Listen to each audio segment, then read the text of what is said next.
নমস্কাৰ ND24 চাই থকাৰ বাবে ধন্যবাদ আৰু হেশটেগ আজিৰ খণ্ডলৈ মই মানৱ প্ৰতিমে আপোনালোকক স্বাগতম জনাইছোঁ ইতিপূৰ্বে আমি আপোনালোকক কৈছিলোঁ যে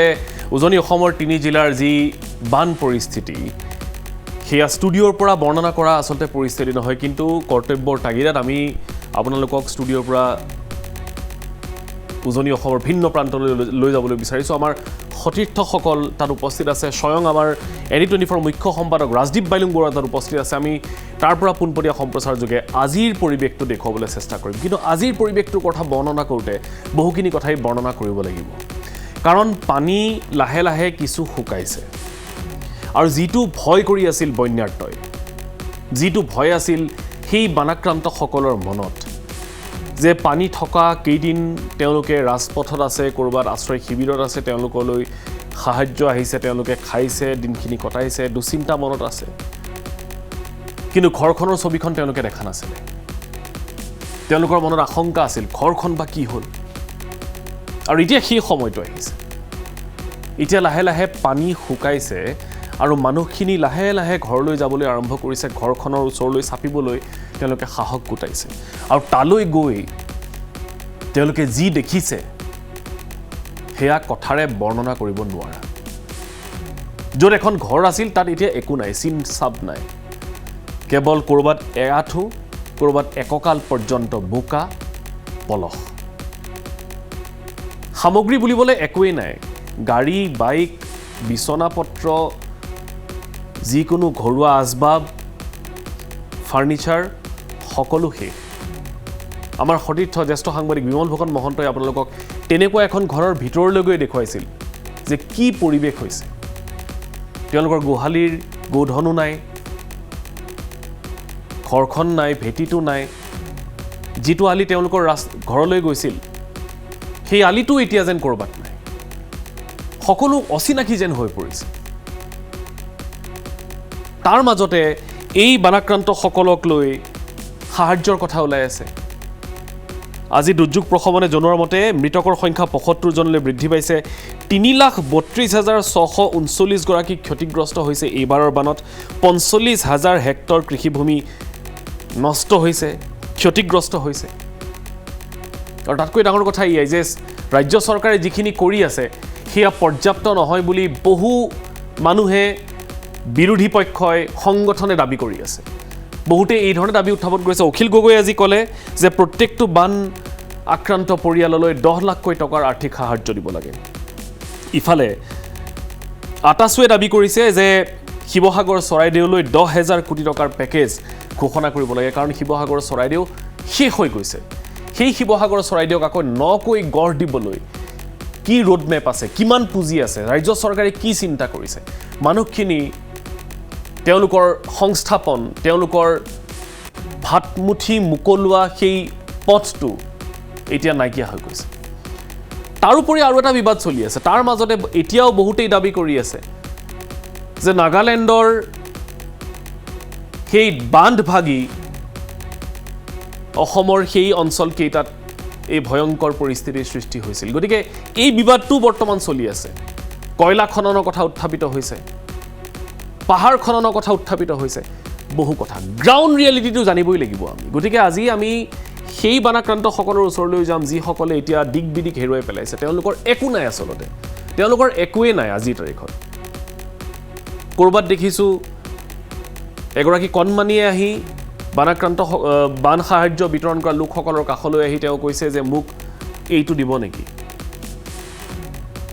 কণমানিটিক কৈছে যে তোমাৰ মাৰ কাৰণেও লৈ যোৱা তেওঁ কৈছে যে মাক বিচাৰিয়ে পোৱা নাই এতিয়ালৈ ক'ৰবাত পিতৃ মাতৃহাৰা সৰু সৰু ল'ৰা ছোৱালীয়ে বান সাহায্য বিচাৰি ফুৰিছে মানে হাহাকাৰ পৰিস্থিতি গতিকে আজি কিছু কথা আমি সেই মানুহখিনিৰ পাতিম আৰু লগতে এইটোও আমি দেখুৱাবলৈ চেষ্টা কৰিম যে আজিৰ তাৰিখত সেই মানুহখিনিক প্ৰকৃততে প্ৰয়োজনীয় বা লগা বস্তু কি আছে আজিৰ তাৰিখত ৰাজ্য চৰকাৰৰ যি তেওঁলোকৰ প্লেন সেই প্লেনটো আচলতে কিমান দূৰ বাস্তৱসন্মত কিমান পুঁজি আছে ৰাজ্য চৰকাৰৰ হাতত পৰ্যাপ্ত আছে নে নাই কেন্দ্ৰীয় চৰকাৰে এই ক্ষেত্ৰত কি কৰিছে যি প্ৰধানমন্ত্ৰী যি গৃহমন্ত্ৰী নিৰ্বাচনৰ পূৰ্বে পক্ষেকত দুবাৰ সপ্তাহত দুবাৰকৈ আহিছিল এতিয়া তেওঁলোকেও কোনো ধৰণৰ কেৱল এটা বাৰ্তাৰ বাহিৰে তেওঁলোকৰ কোনো উপস্থিতিৰ কোনো নামগোন্ধই নাই এই বিষয়বিলাক লৈও কিন্তু ৰাইজ খৰ্গহস্ত হৈছে সকলোবোৰ সামৰি আজিৰ আমাৰ বিশেষ হেশটেগ গ্ৰাউণ্ড জিৰ' ৰিপৰ্ট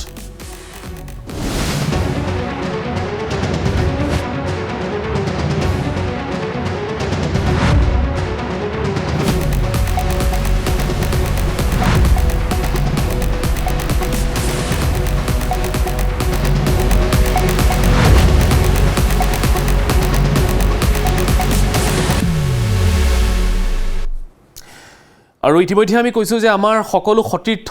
ভিন্ন প্ৰান্তত উজনি অসমৰ সেই বান আক্ৰান্ত বিভিন্ন প্ৰান্তত আছে আৰু আমি কৈছিলোঁ যে আমাৰ মুখ্য সম্পাদক নিজেই গৈ গ্ৰাউণ্ড জিৰ'ত আছে তেখেতে ইতিমধ্যেই নাগিনী মৰাৰ সেই অঞ্চলসমূহৰ পৰা আপোনালোকক সত্যখিনি ৰিয়েলিটিখিনি দেখুৱাইছে আৰু এতিয়াও বহু লোকে প্ৰশ্ন উত্থাপন কৰি আছে নদী বান্ধক লৈ বা বিভিন্নজনে এই কাৰকসমূহক লৈ প্ৰশ্ন উত্থাপন কৰি আছে আজি ND24 মুখ্য সম্পাদক ৰাজদীপ বাইলুং বৰুৱা গৈ আকৌ এবাৰ সেই অঞ্চলসমূহৰ আৰু ভিতৰুৱা কিছু দুৰ্গম অঞ্চললৈ তেওঁ প্ৰৱেশ কৰিবলৈ চেষ্টা কৰিছে আৰু তাৰ পৰা আৰু কিছু সত্য উদ্ঘাটনৰ চেষ্টা কৰিছে আমি সংযুক্ত হৈ আছোঁ এই মুহূৰ্তত আমাৰ মুখ্য সম্পাদক ৰাজদীপ বাইলুং বৰুৱাৰ সৈতে ৰাজদীপ বাইলুং বৰুৱা এতিয়াও কথা বতৰা বাদ বিবাদ চলি আছে নাগালেণ্ডৰ বিগ ডেমক লৈ নাগালেণ্ডৰ নদী বান্ধক লৈ চলি আছে বিভিন্ন কথা বতৰা তাৰ মাজতে শিৱসাগৰ চৰাইদেউৰ যি বৰ্তমানৰ অৱস্থা সেই অৱস্থাৰ বাবে কিমান পুঁজিৰ প্ৰয়োজন হ'ব ৰাজ্য চৰকাৰৰ কি ভূমিকা যিখিনি কৰিছে পৰ্যাপ্ত হৈছে নে গোটেইখিনি কথা আছে আপুনি বৰ্তমান মূল নাগালেণ্ডত আছে আজি আপুনি অসম নাগালেণ্ড সীমান্তত নাই আপুনি বৰ্তমান নাগালেণ্ডত আছে নাগালেণ্ডৰ এটা অতি দুৰ্গম অঞ্চলত আপুনি কি সন্ধানত গৈছে আচলতে আৰু এতিয়ালৈকে আপুনি কি দেখিছে সত্যটো ৰিয়েলিটিটো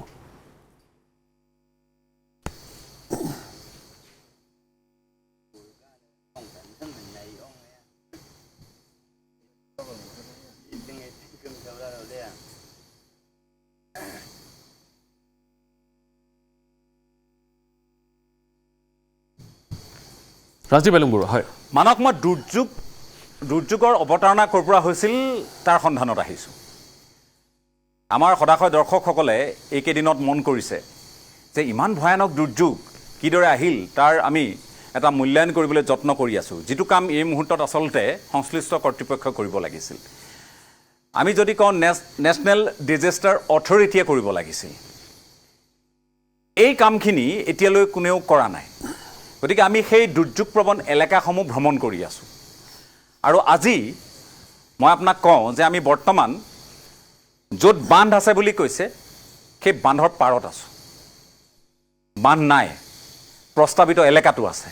অক্ষাংশ দ্ৰাঘিমাংশ হিচাপ কৰি আহিছোঁ ইয়াত একাংশই যি ধৰণে আনৰ পৰা ভিডিঅ' ফুটেজ লৈ আপলোড কৰি আছে বুজাই আছে যে ৰাজদীপ বাইলুং বৰুৱা ND24 ভুল তথ্য দি আছে আমি কোৱা কথাখিনি যে ভুল নহয় নাছিল সেই কথাখিনি প্ৰমাণ কৰিবলৈ আহিছোঁ মই কৈছোঁ আগতেও কৈছোঁ লোকেশ্যন যে নাগালেণ্ড দায়বদ্ধতাৰে যেতিয়া আপুনি কাম কৰিব তেতিয়া আপোনাক মানুহে ক'ৰবাত নহয় ক'ৰবাত সাধুবাদ দিব ক'ৰবাত সমালোচনা কৰিব কিন্তু এনে এক বিপৰ্যয়ৰ সময়ত নিশ্চয় এই কথাবোৰ ফঁহিয়াই চোৱাৰ প্ৰয়োজন আছে যে আমি ক'ত লাগিব লাগে ক'ত লাগি আছোঁ আজি শিৱসাগৰ চৰাইদেউ যোৰহাটখন বাৰু অকণমান যদি আমি কওঁ যে যোৰহাট শিৱসাগৰ চৰাইদেউতকৈ তুলনামূলকভাৱে কম ক্ষতিগ্ৰস্ত হৈছে কিন্তু শিৱসাগৰ চৰাইদেউৰ সমানে সমানে যোৰহাটো ক্ষতিগ্ৰস্ত হৈছে কিন্তু শিৱসাগৰ চৰাইদেউ বিপৰ্যস্ত হৈছে তছনছ হৈছে চেডেলি ভেডেলি হৈছে আৰু সেইকাৰণে আমি ইয়াৰ মূল উৎস বিচাৰি আহিছোঁ কাইলৈ পুৱাৰ পৰা মই আপোনালোকক দেখুৱাম কিন্তু আজিও কেইটামান দৃশ্য চাই লওক মানুহ মই যিটো এলেকাৰ মাজেৰে আহিছোঁ সেই এলেকাটোত যি ধৰণে ক্ষয় ক্ষতি হৈছে যি ধৰণে ভূমিস্খলন হয় পূৰ্বে হোৱাতকৈ এবাৰ ভয়াৱহ ৰূপত হৈছে বাট নাই আহিবলৈ মই এতিয়া আপোনাক কওঁ মই আৰু আমি মাজৰ স্ক্ৰীনখনত দেখুৱাই আছোঁ আপুনি অলপ সময়ৰ আগতে পোহৰ হৈ থাকোঁতে যিটো দৃশ্য আপুনি আমালৈ প্ৰেৰণ কৰিছিলে সেই একদম দুৰ্গম পথছোৱা নিদিয়ক সকলোখিনি গ্ৰহণ কৰি মই আজি সেই এলেকাটোলৈ আহিছোঁ যিটো এলেকাত নাগালেণ্ডে বা কোনো ব্যক্তিগত খণ্ডৰ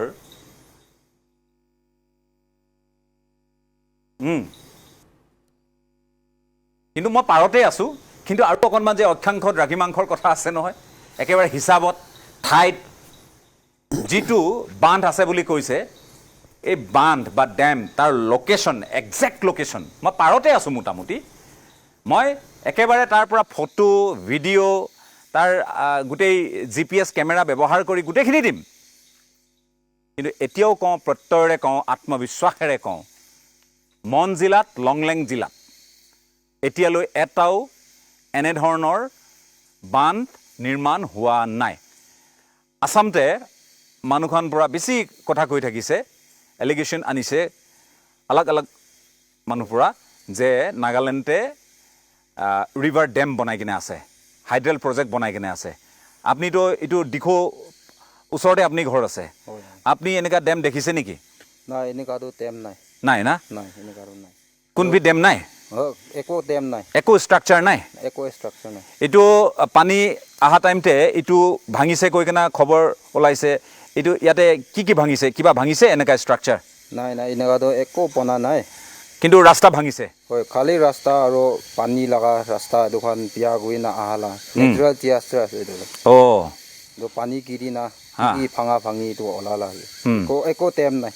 একোবিধ ডেম নাই না আমিতো কালি মৰ্ণিংটো আমি চব যাই কিনে দেখাই দিব হয় হয় এতিয়া ৰাতিৰ পোহৰত ৰাতিৰ আন্ধাৰত মই কি দেখুৱাম মই আহি পালোঁ গতিকে মই আপোনালোকক এইটো ধৰি লওক কাইলৈ দেখুৱাম তাৰ লগে লগে চিন্তাটো ক'ত জানে মানস মই আহি থাকোঁতে পাহাৰত যি ধৰণে তাৰমানে ৰাজদীপ বাইলুং বৰুৱা বিগ ব্ৰেকিং এইটোৱে এই মুহূৰ্তত যে যিটো দাবী কৰি আছিল যিখিনি অক্ষাংশত দ্ৰাঘিমাংশ দেখুৱাই আছিল যিখিনি তেওঁলোকে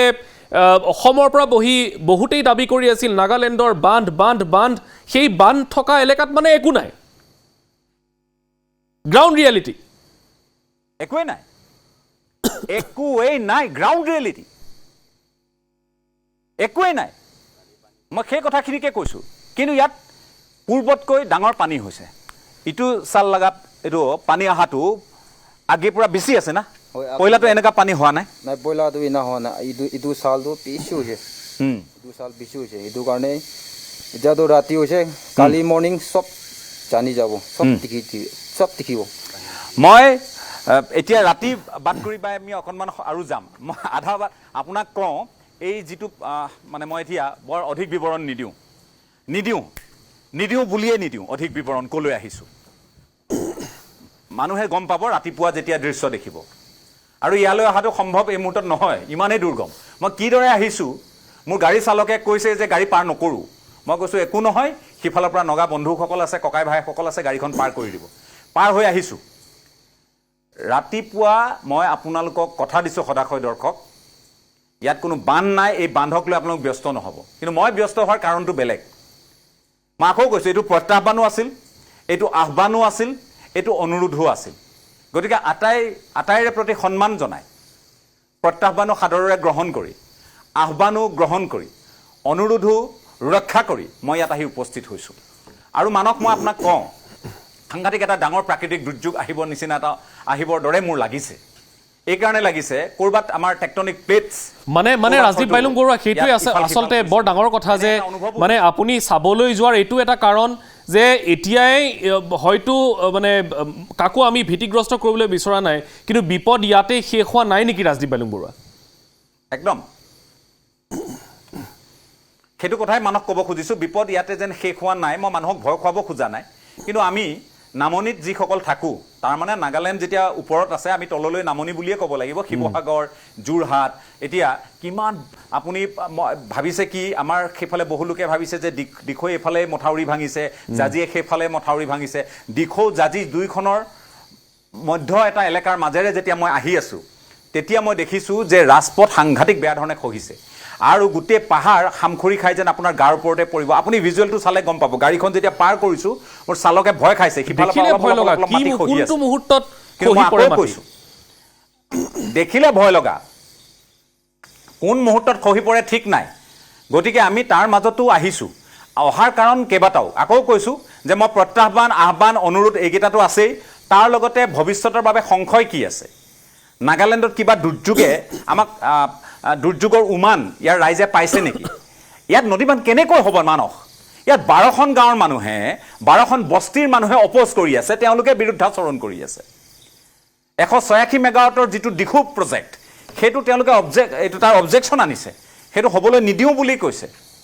ইয়াত মানে আমাৰ অসমত এনেকুৱা হৈছে তাৰ মানে আপোনাৰ মানে কুকুৰাও নাই আপোনাৰ কণীও নাই একোৱেই নাই ইয়াত আৰু আপুনি ভাবিছে আপুনি একদম মানে মানে মাংসও খাব অমলেটো খাব ৱাহ সেইটো কেনেকুৱা কথা ইয়াত একোৱেই নাই এই মুহূৰ্তলৈ প্ৰস্তাৱিত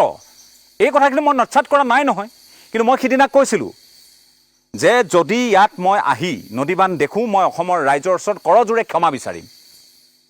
এতিয়া এই অপপ্ৰচাৰ চলাই থকা মানুহখিনিয়ে ক্ষমা বিচাৰিবনে নিবিচাৰে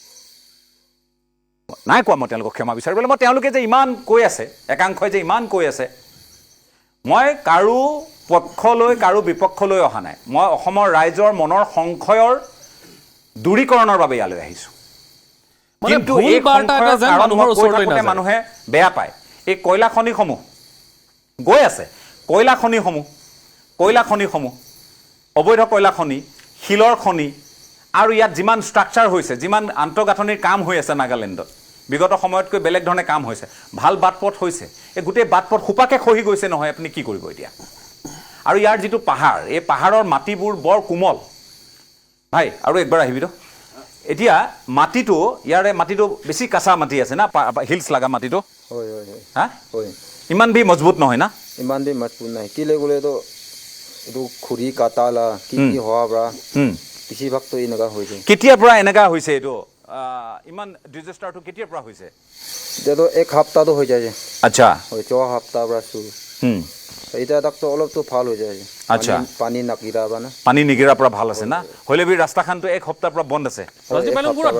আজি অলপ তেওঁলোকে কি কয় সেইটো সত্য আছিল নে হয় এতিয়াতো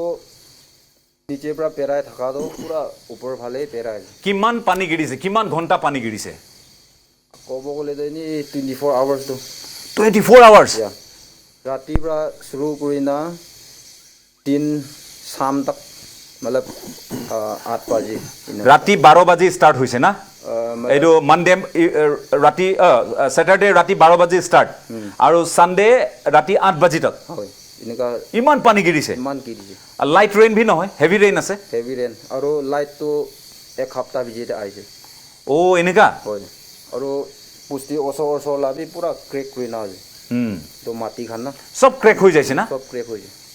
পুষ্টি পৰা পাহাৰ ভি ক্ৰেক হৈ যাইছে হয় জগল তক পুৰা এৰা বলে চাকা নাই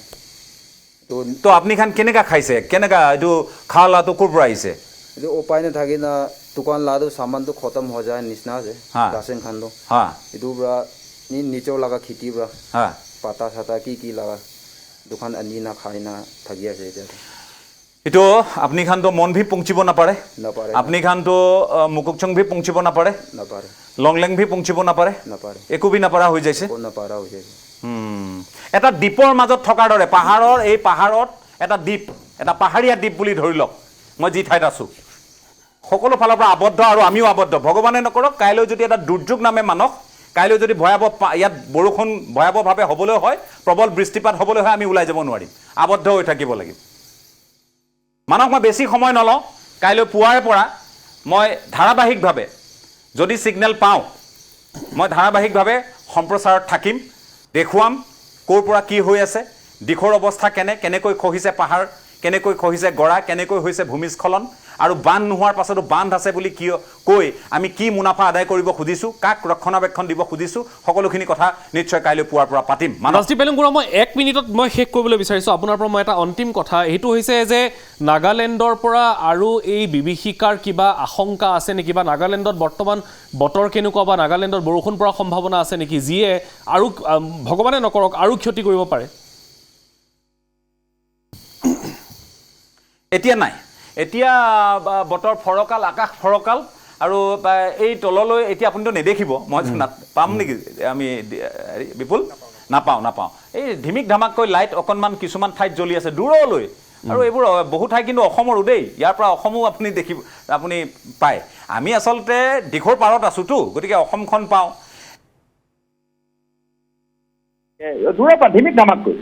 গতিকে আমি একেবাৰে এনেকুৱা এটা এলেকাত আছোঁ এৰিয়েল ডিষ্টেঞ্চ বুলি কওঁ যদি মই এৰিয়েল ডিষ্টেঞ্চ বুলি কওঁ একেবাৰে অসমৰ ওচৰে পাজৰে আছোঁ কিন্তু আপুনি পথেৰে আহিবলৈ 5-6 ঘণ্টা 7-8 ঘণ্টা খোজ কাঢ়িবলৈ সাজু হ'ব লাগিব অতি কমেও 3 ঘণ্টা তললৈ ওপৰলৈ আহোঁতে সাজু হ'ব লাগিব অতি কমেও 3 ঘণ্টা তললৈ ওপৰলৈ আহোঁতে 6 ঘণ্টা 3 ঘণ্টা তললৈ আহিছোঁ কাইলৈ যেতিয়া ইয়াৰ পৰা উঠিম 6 ঘণ্টা লাগিব মোক খোজকাঢ়ি ওপৰলৈ উঠিবলৈ আৰু সকলো দৃশ্য দেখুৱাম এইটো এটা বৰ অনন্য অভিজ্ঞতা আৰু এইটো এদিনীয়া মোৰ অভিজ্ঞতা নহয় মোক জনাসকলে জানে মই অহংকাৰ কৰি কোৱা নাই অতি বিনয়েৰে কৈছোঁ যে বহুতবাৰ আমি এনেধৰণে খোজকাঢ়ি আমি নাগালেণ্ডৰ ভিতৰলৈ গৈছোঁ দুৰ্যোগ প্ৰৱণ এলেকালৈ গৈছোঁ বহু বা বাতৰি পূৰ্বে কৰিছোঁ ইয়াত কিন্তু এনে ভয়াৱহ দুৰ্যোগ দেখা নাছিলোঁ কস্মিন কালেও নিজৰ এই আজিৰ তাৰিখতো জন্মৰ পৰা আজিৰ তাৰিখলৈ এনে মনত নাই আমাৰ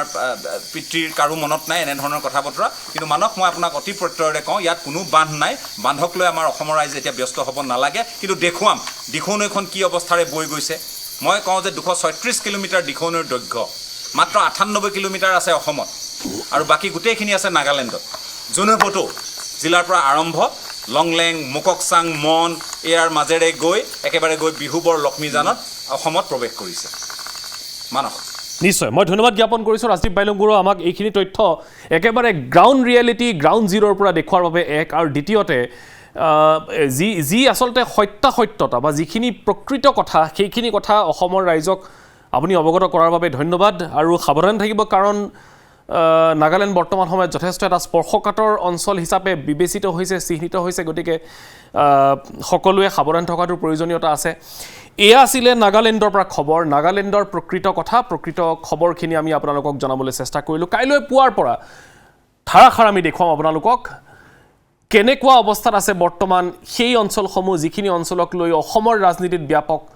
চৰ্চা চলিছে সঁচাকৈয়ে তাত নদী বান্ধ আছে নেকি গঢ় লৈ উঠিছে নেকি সঁচাকৈয়ে অসমলৈ ঠাহি মুহি অহা এই পানীখিনি নদী বান্ধৰ আছিল নেকি সেইখিনি কথা কাইলৈ জল পট হৈ আমি আপোনালোকক দেখুৱাম মুখ্য সম্পাদক ৰাজদীপ বাইলুংগুৰুৱা লাইভত থাকিব এতিয়া আমি সংযুক্ত হৈ আছো আমাৰ আন এগৰাকী সতীৰ্থ উজনি অসমৰ ব্যুৰ কৌস্তভমণি কাকতিৰ সৈতে কৌস্তভমণি কাকতি নতুনকৈনো আৰু কি কম আপুনি এই কেইদিনত যিমান দেখিছে যিমান ঘূৰিছে এতিয়া ৰাজনৈতিকভাৱে বহু কথাই হৈছে কৌস্তভ কোনোবাই কৈ আছে যে শিৱসাগৰ আৰু চৰাইদেউলৈ 10,000 কোটি টকাৰ পেকেজ আগবঢ়াব লাগে বিৰোধীয়ে কৈ আছে যে বানগ্ৰস্ত পৰিয়ালক 10 লাখ টকাকৈ আগবঢ়াব লাগে মানে গ্ৰাউণ্ডৰ কথাখিনি কি কৌস্তভ যে এতিয়া কেনেকুৱা আৰু মানুহখিনি কিমানখিনি সমস্যাত আছে তেওঁলোকৰ মূল সমস্যাখিনি আজিৰ তাৰিখত কি কিমানখিনি পুঁজিৰ প্ৰয়োজন হ'ব কি কথা কি বতৰা কৌস্তভ আপোনাৰ পৰা জানিবলৈ বিচাৰিছোঁ মানস প্ৰথম কথাটো হৈছে যে এতিয়া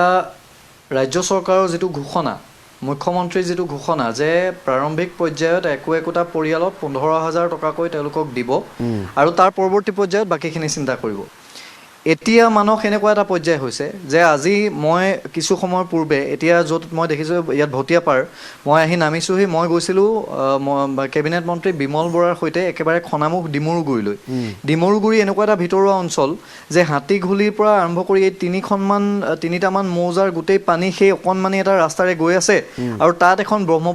ব্ৰহ্মপুত্ৰ বোৰ্ডে 30 বছৰৰ পূৰ্বে বনোৱা এখন স্লুইচ গেট আছে মাত্ৰ 10 ফুটমান বহল সেইফালেদি এতিয়া পানীটো যাব পৰা নাই যাৰ বাবে মন্ত্ৰীগৰাকীয়ে গৈ জলসম্পদৰ অভিযন্তা কাৰ্যবাহী অভিযন্তা সকলোকে লৈ তাত এটা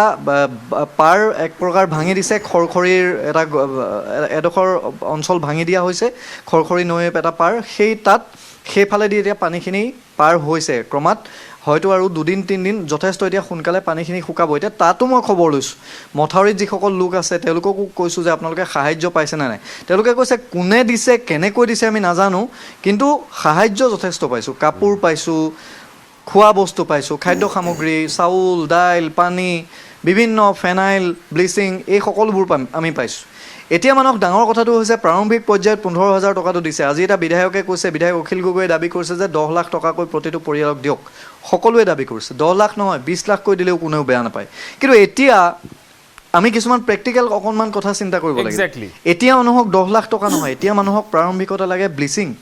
এতিয়া মানুহক প্ৰাৰম্ভিক পৰ্যায়ত লাগে ফেনাইল এতিয়া মানুহক প্ৰাৰম্ভিক পৰ্যায়ত লাগে যে সেই ঘৰখনৰ পৰা তাৰ পৰা কিছুমান ঘৰৰ ভিতৰত এতিয়া মৰা মহ সেই ঘৰবোৰত এতিয়া মৰা মৰা গৰু মৰা ছাগলী মৰা গাহৰি সেইবোৰ পৰি গেলি গৈছে আজি আমাৰ যিটো সময়ত শিৱসাগৰ জিলাখনৰ বা চৰাইদেউৰ বহু সংখ্যক সতীৰ্থৰ ঘৰত পানী সোমাইছে। সেই সময়ত আজি দুজনকৈ সতীৰ্থ সাংবাদিক, আজি আপোনালোকে সকলোৱে চিনি পায় যে আমাৰ অন্যতম এজন বহু জনপ্ৰিয় ফটোগ্ৰাফাৰ বিজু বড়ো, তেওঁ কেমেৰাৰে সৈতে, এতিয়া মই খবৰ পাইছোঁ ঠাইখিনি গম পোৱা নাই, আমাৰ ৰেবদাহঁত গৈছে, সতীৰ্থসকল গৈছে, তেওঁ এবুকু পানীত পৰি গ'ল, কেমেৰা চেমেৰা গোটেই উটি গ'ল, এনেকুৱা হৈছে। পাৰ্থদা আছিলে চন্তকৰ ফালে, আজি পেট ফুলি উশাহ নোপোৱা হৈ এনেকুৱা কিছু অৱস্থা হৈছে। তাৰমানে গেলা দুৰ্গন্ধ সেই অঞ্চলবোৰত, আপুনি মাস্ক নহ'লে মাস্কত সেই পাৰফিউম লগাই নগ'লে আপুনি তাত যাব নোৱাৰে। গতিকে এতিয়া প্ৰাৰম্ভিক পৰ্যায়ত সেই ঘৰবোৰত মানুহ কেনেকৈ সোমাব তাৰ কিছু পৰিকল্পনাৰ প্ৰয়োজন। গতিকে তাৰ বাবে এতিয়া যিবোৰ ঘৰ ভাগি গ'ল, এতিয়া বানপীড়িত ৰাইজৰ, বানপীড়িত অঞ্চলৰ যিবোৰ কেঁচা ঘৰ আছিল, সেই কেঁচা ঘৰবোৰতো অস্তিত্ব নাই। কেঁচা ঘৰবোৰ কোনোবাটো বেকা হৈ গৈছে, কোনোবাটো শেষ হৈ গৈছে, হাফ ৱাল ঘৰটোৰ ওপৰ পাৰ্টটো শেষ হৈ গৈছে, তলৰ ইটা খহি গৈছে। এনেকুৱা এতিয়া যিসমূহ ঘৰ দুৱাৰ, সেই ঘৰ দুৱাৰখিনি সাজিবৰ বাবে এতিয়া প্ৰাৰম্ভিক পৰ্যায়ত তেওঁলোকক টিনপাতৰ প্ৰয়োজন হ'ব, ইটাৰ প্ৰয়োজন হ'ব। আৰু এই 10 লাখ টকাটো কেতিয়া দিব বা নিদিব সেইটো এটা ঘৰত বা পদূলিত তেওঁলোকৰ একাঠু পৰ্যন্ত পলস দেখিছিলোঁ, বোকা দেখিছিলোঁ, সেইবোৰ কেনেকৈ উলিয়াইছে তেওঁলোকে, কেনেকৈ নিষ্কাশন কৰিব? এতিয়া মানস ৰাজ্য চৰকাৰে তাত কি পৰিকল্পনা কৰিছে আমি নাজানো, কিন্তু এটা কথা ঠিক যে বহু দল সংগঠনে এতিয়া কিন্তু নিজাববীয়াকৈ তেওঁলোকে এটা দল ওলাইছে। কালি এতিয়া মোক কৃষক মুক্তিৰ বিদ্যুতে জনাইছে, বিদ্যুৎ শইকীয়াই, যে তেওঁলোকৰ প্ৰায় 150জনমান মানুহ ইয়াত আহি ইয়াত ঘৰ চাফা কৰাৰ এটা তেওঁলোকে দায়িত্ব লৈছে, যে এটা অঞ্চলত গৈ যিসকলৰ ঘৰত মানুহ নাই, বৃদ্ধ বৃদ্ধা, তেওঁলোকৰ ঘৰবোৰ তেওঁলোকে চাফা কৰি দিয়ে। আজিও আমি শিমলুগুৰিৰ এটা অঞ্চললৈ বিদ্যুতৰ যিটো দল, সেই দলৰ পৰা 2গৰাকী নে 3গৰাকী সদস্য আমি অনুৰোধ জনাই এঘৰ ব্যক্তিলৈ আমি পঠিয়াইছোঁ। গতিকে এতিয়া চৰকাৰক সেইটো এটা দায়িত্ব থাকিব লাগিছিল, তেনেকুৱা কিছু পৰিকল্পনা থাকিব লাগিছিল। কিন্তু মানস এই মুহূৰ্তত সেইখিনিলৈ যোৱাৰ প্ৰাক মুহূৰ্ততো এটা ষ্টেজ আছে, সেই ষ্টেজটো হৈছে যে পানীটো শুকুৱাব লাগিব। আজি এতিয়া আমি মন্ত্ৰী বিমল বৰা ডাঙৰীয়াক ব্যক্তিগতভাৱে কৈছোঁ, এই যে পানী আপুনি সমস্যাটো দেখিছে, আজি যে দৰিকা, দিচাং, দিখৌৰ পানীটো ৰৈ গৈছে, যোৱা নাই, তাৰ একমাত্ৰ কাৰণটো কি? তাৰ একমাত্ৰ কাৰণটো হৈছে ৰাষ্ট্ৰীয় ঘাইপথটো, 4 লেনযুক্ত ৰাষ্ট্ৰীয় ঘাইপথটো নিৰ্মাণ কৰোঁতে পৰিকল্পনাৰ অভাৱ। তাৰমানে এই গোটেই পথছোৱা ইমান ওখকৈ সাজি দিয়া হ'ল যে এতিয়া দিখৌৰ ফালৰ পৰা যেনেধৰণে দৰিকাৰ পৰা, দিচাঙৰ পৰা যিসমূহ পানী ওলাই বেতবাৰী, নিমাইজান আদি অঞ্চলত জমা হৈ আছে, সেই পানী কোনফালে ওলালেহেঁতেন? সেই পানী ওলালেহেঁতেন বেতবাৰী হৈ এইফালে ঠিক আখৈপুতীয়াৰ দিশলৈ গ'লহেঁতেন, দৰিকাত পৰিলেহেঁতেন, দিচাঙত পৰিলেহেঁতেন। এতিয়া সেই পানী ওলাই যাবলৈ পথ নাই, দৰিকাই টানিব পৰা নাই। গতিকে এইফালে আকৌ জাজিৰ ফালেও একেই কথা। এই কথাবোৰো চিন্তা কৰিব লাগিব। আৰু সেই সময়ত আপুনি এতিয়া ঘৰবোৰলৈ যাবলৈ আপুনি যেতিয়া আমি সুধিছোঁ যে আপোনালোকক কি প্ৰয়োজন আছে, এতিয়া ছাত্ৰ ছাত্ৰীৰ বাবে আমিও, আপুনি জানে যে আমি এটা কেম্পেইন চলাই আছোঁ যে বহী, পেঞ্চিল আৰু কলম বা এনেকুৱা ধৰণৰ ছাত্ৰ ছাত্ৰীসকলৰ যিসমূহ সামগ্ৰী, সেইসমূহ আমি সংগ্ৰহ কৰি আছোঁ। আমি ঠায়ে ঠায়ে গৈ আজি এতিয়া ডিমৰুগুৰিতো আমি কৈছোঁ যে ছাত্ৰ ছাত্ৰীসকলক মোলৈতো যিমান ফোন আহিছে সাহায্য অভিযানৰ যিসকলে সদাশয় ব্যক্তিয়ে ফোন কৰিছে, মই কৈছোঁ যে ছাত্ৰ ছাত্ৰীৰ বাবে আপোনালোকে চিন্তা কৰক। যদি কোনোবা পুঁজিপতি আহে, কৈছোঁ যে 1 মানুহকে দিয়ক, 10 মানুহকে দিয়ক, ইয়াত তুলিৰ ব্যৱস্থা কৰক, মেট্ৰেছৰ ব্যৱস্থা কৰক, ব্লেংকেটৰ ব্যৱস্থা কৰক। আগন্তুক ছেপ্টেম্বৰৰ পৰা লাহেকৈ ঠাণ্ডা আহিব, আগষ্ট শেষ হোৱাৰ পিছতে ঠাণ্ডা আহিব। তাৰপিছত এতিয়া সেই ডাঠ কাগজ এখনত মথাউৰিৰ ওপৰত, পথৰ ওপৰত শুই থকা মানুহজনে যেতিয়া তুলিখন তেওঁৰ নাই, গাৰুটো যেতিয়া নাই, তাত গৈ ক'ত শুব? গতিকে সেই সময়ত তেওঁলোকক প্ৰয়োজন হৈছে, তেওঁলোকক এতিয়া এখন তুলিৰ প্ৰয়োজন, তেওঁলোকক আঁঠুৱাৰ প্ৰয়োজন, তেওঁলোকক ব্লিচিং পাউডাৰৰ প্ৰয়োজন। এই কথাবোৰো কিন্তু চিন্তা চৰ্চা কৰিবৰ হ'ল। আৰু এটা কথা মানস, এই ক্ষেত্ৰত আপুনি যিহেতু মোক গ্ৰাউণ্ড ৰিয়েলিটিটো দিছে, গ্ৰাউণ্ড ৰিয়েলিটিটো হৈছে যে সাহায্য বিভিন্ন প্ৰান্তৰ পৰা আহিছে, লাখে লাখে মানুহ ইয়ালৈ আহিছে।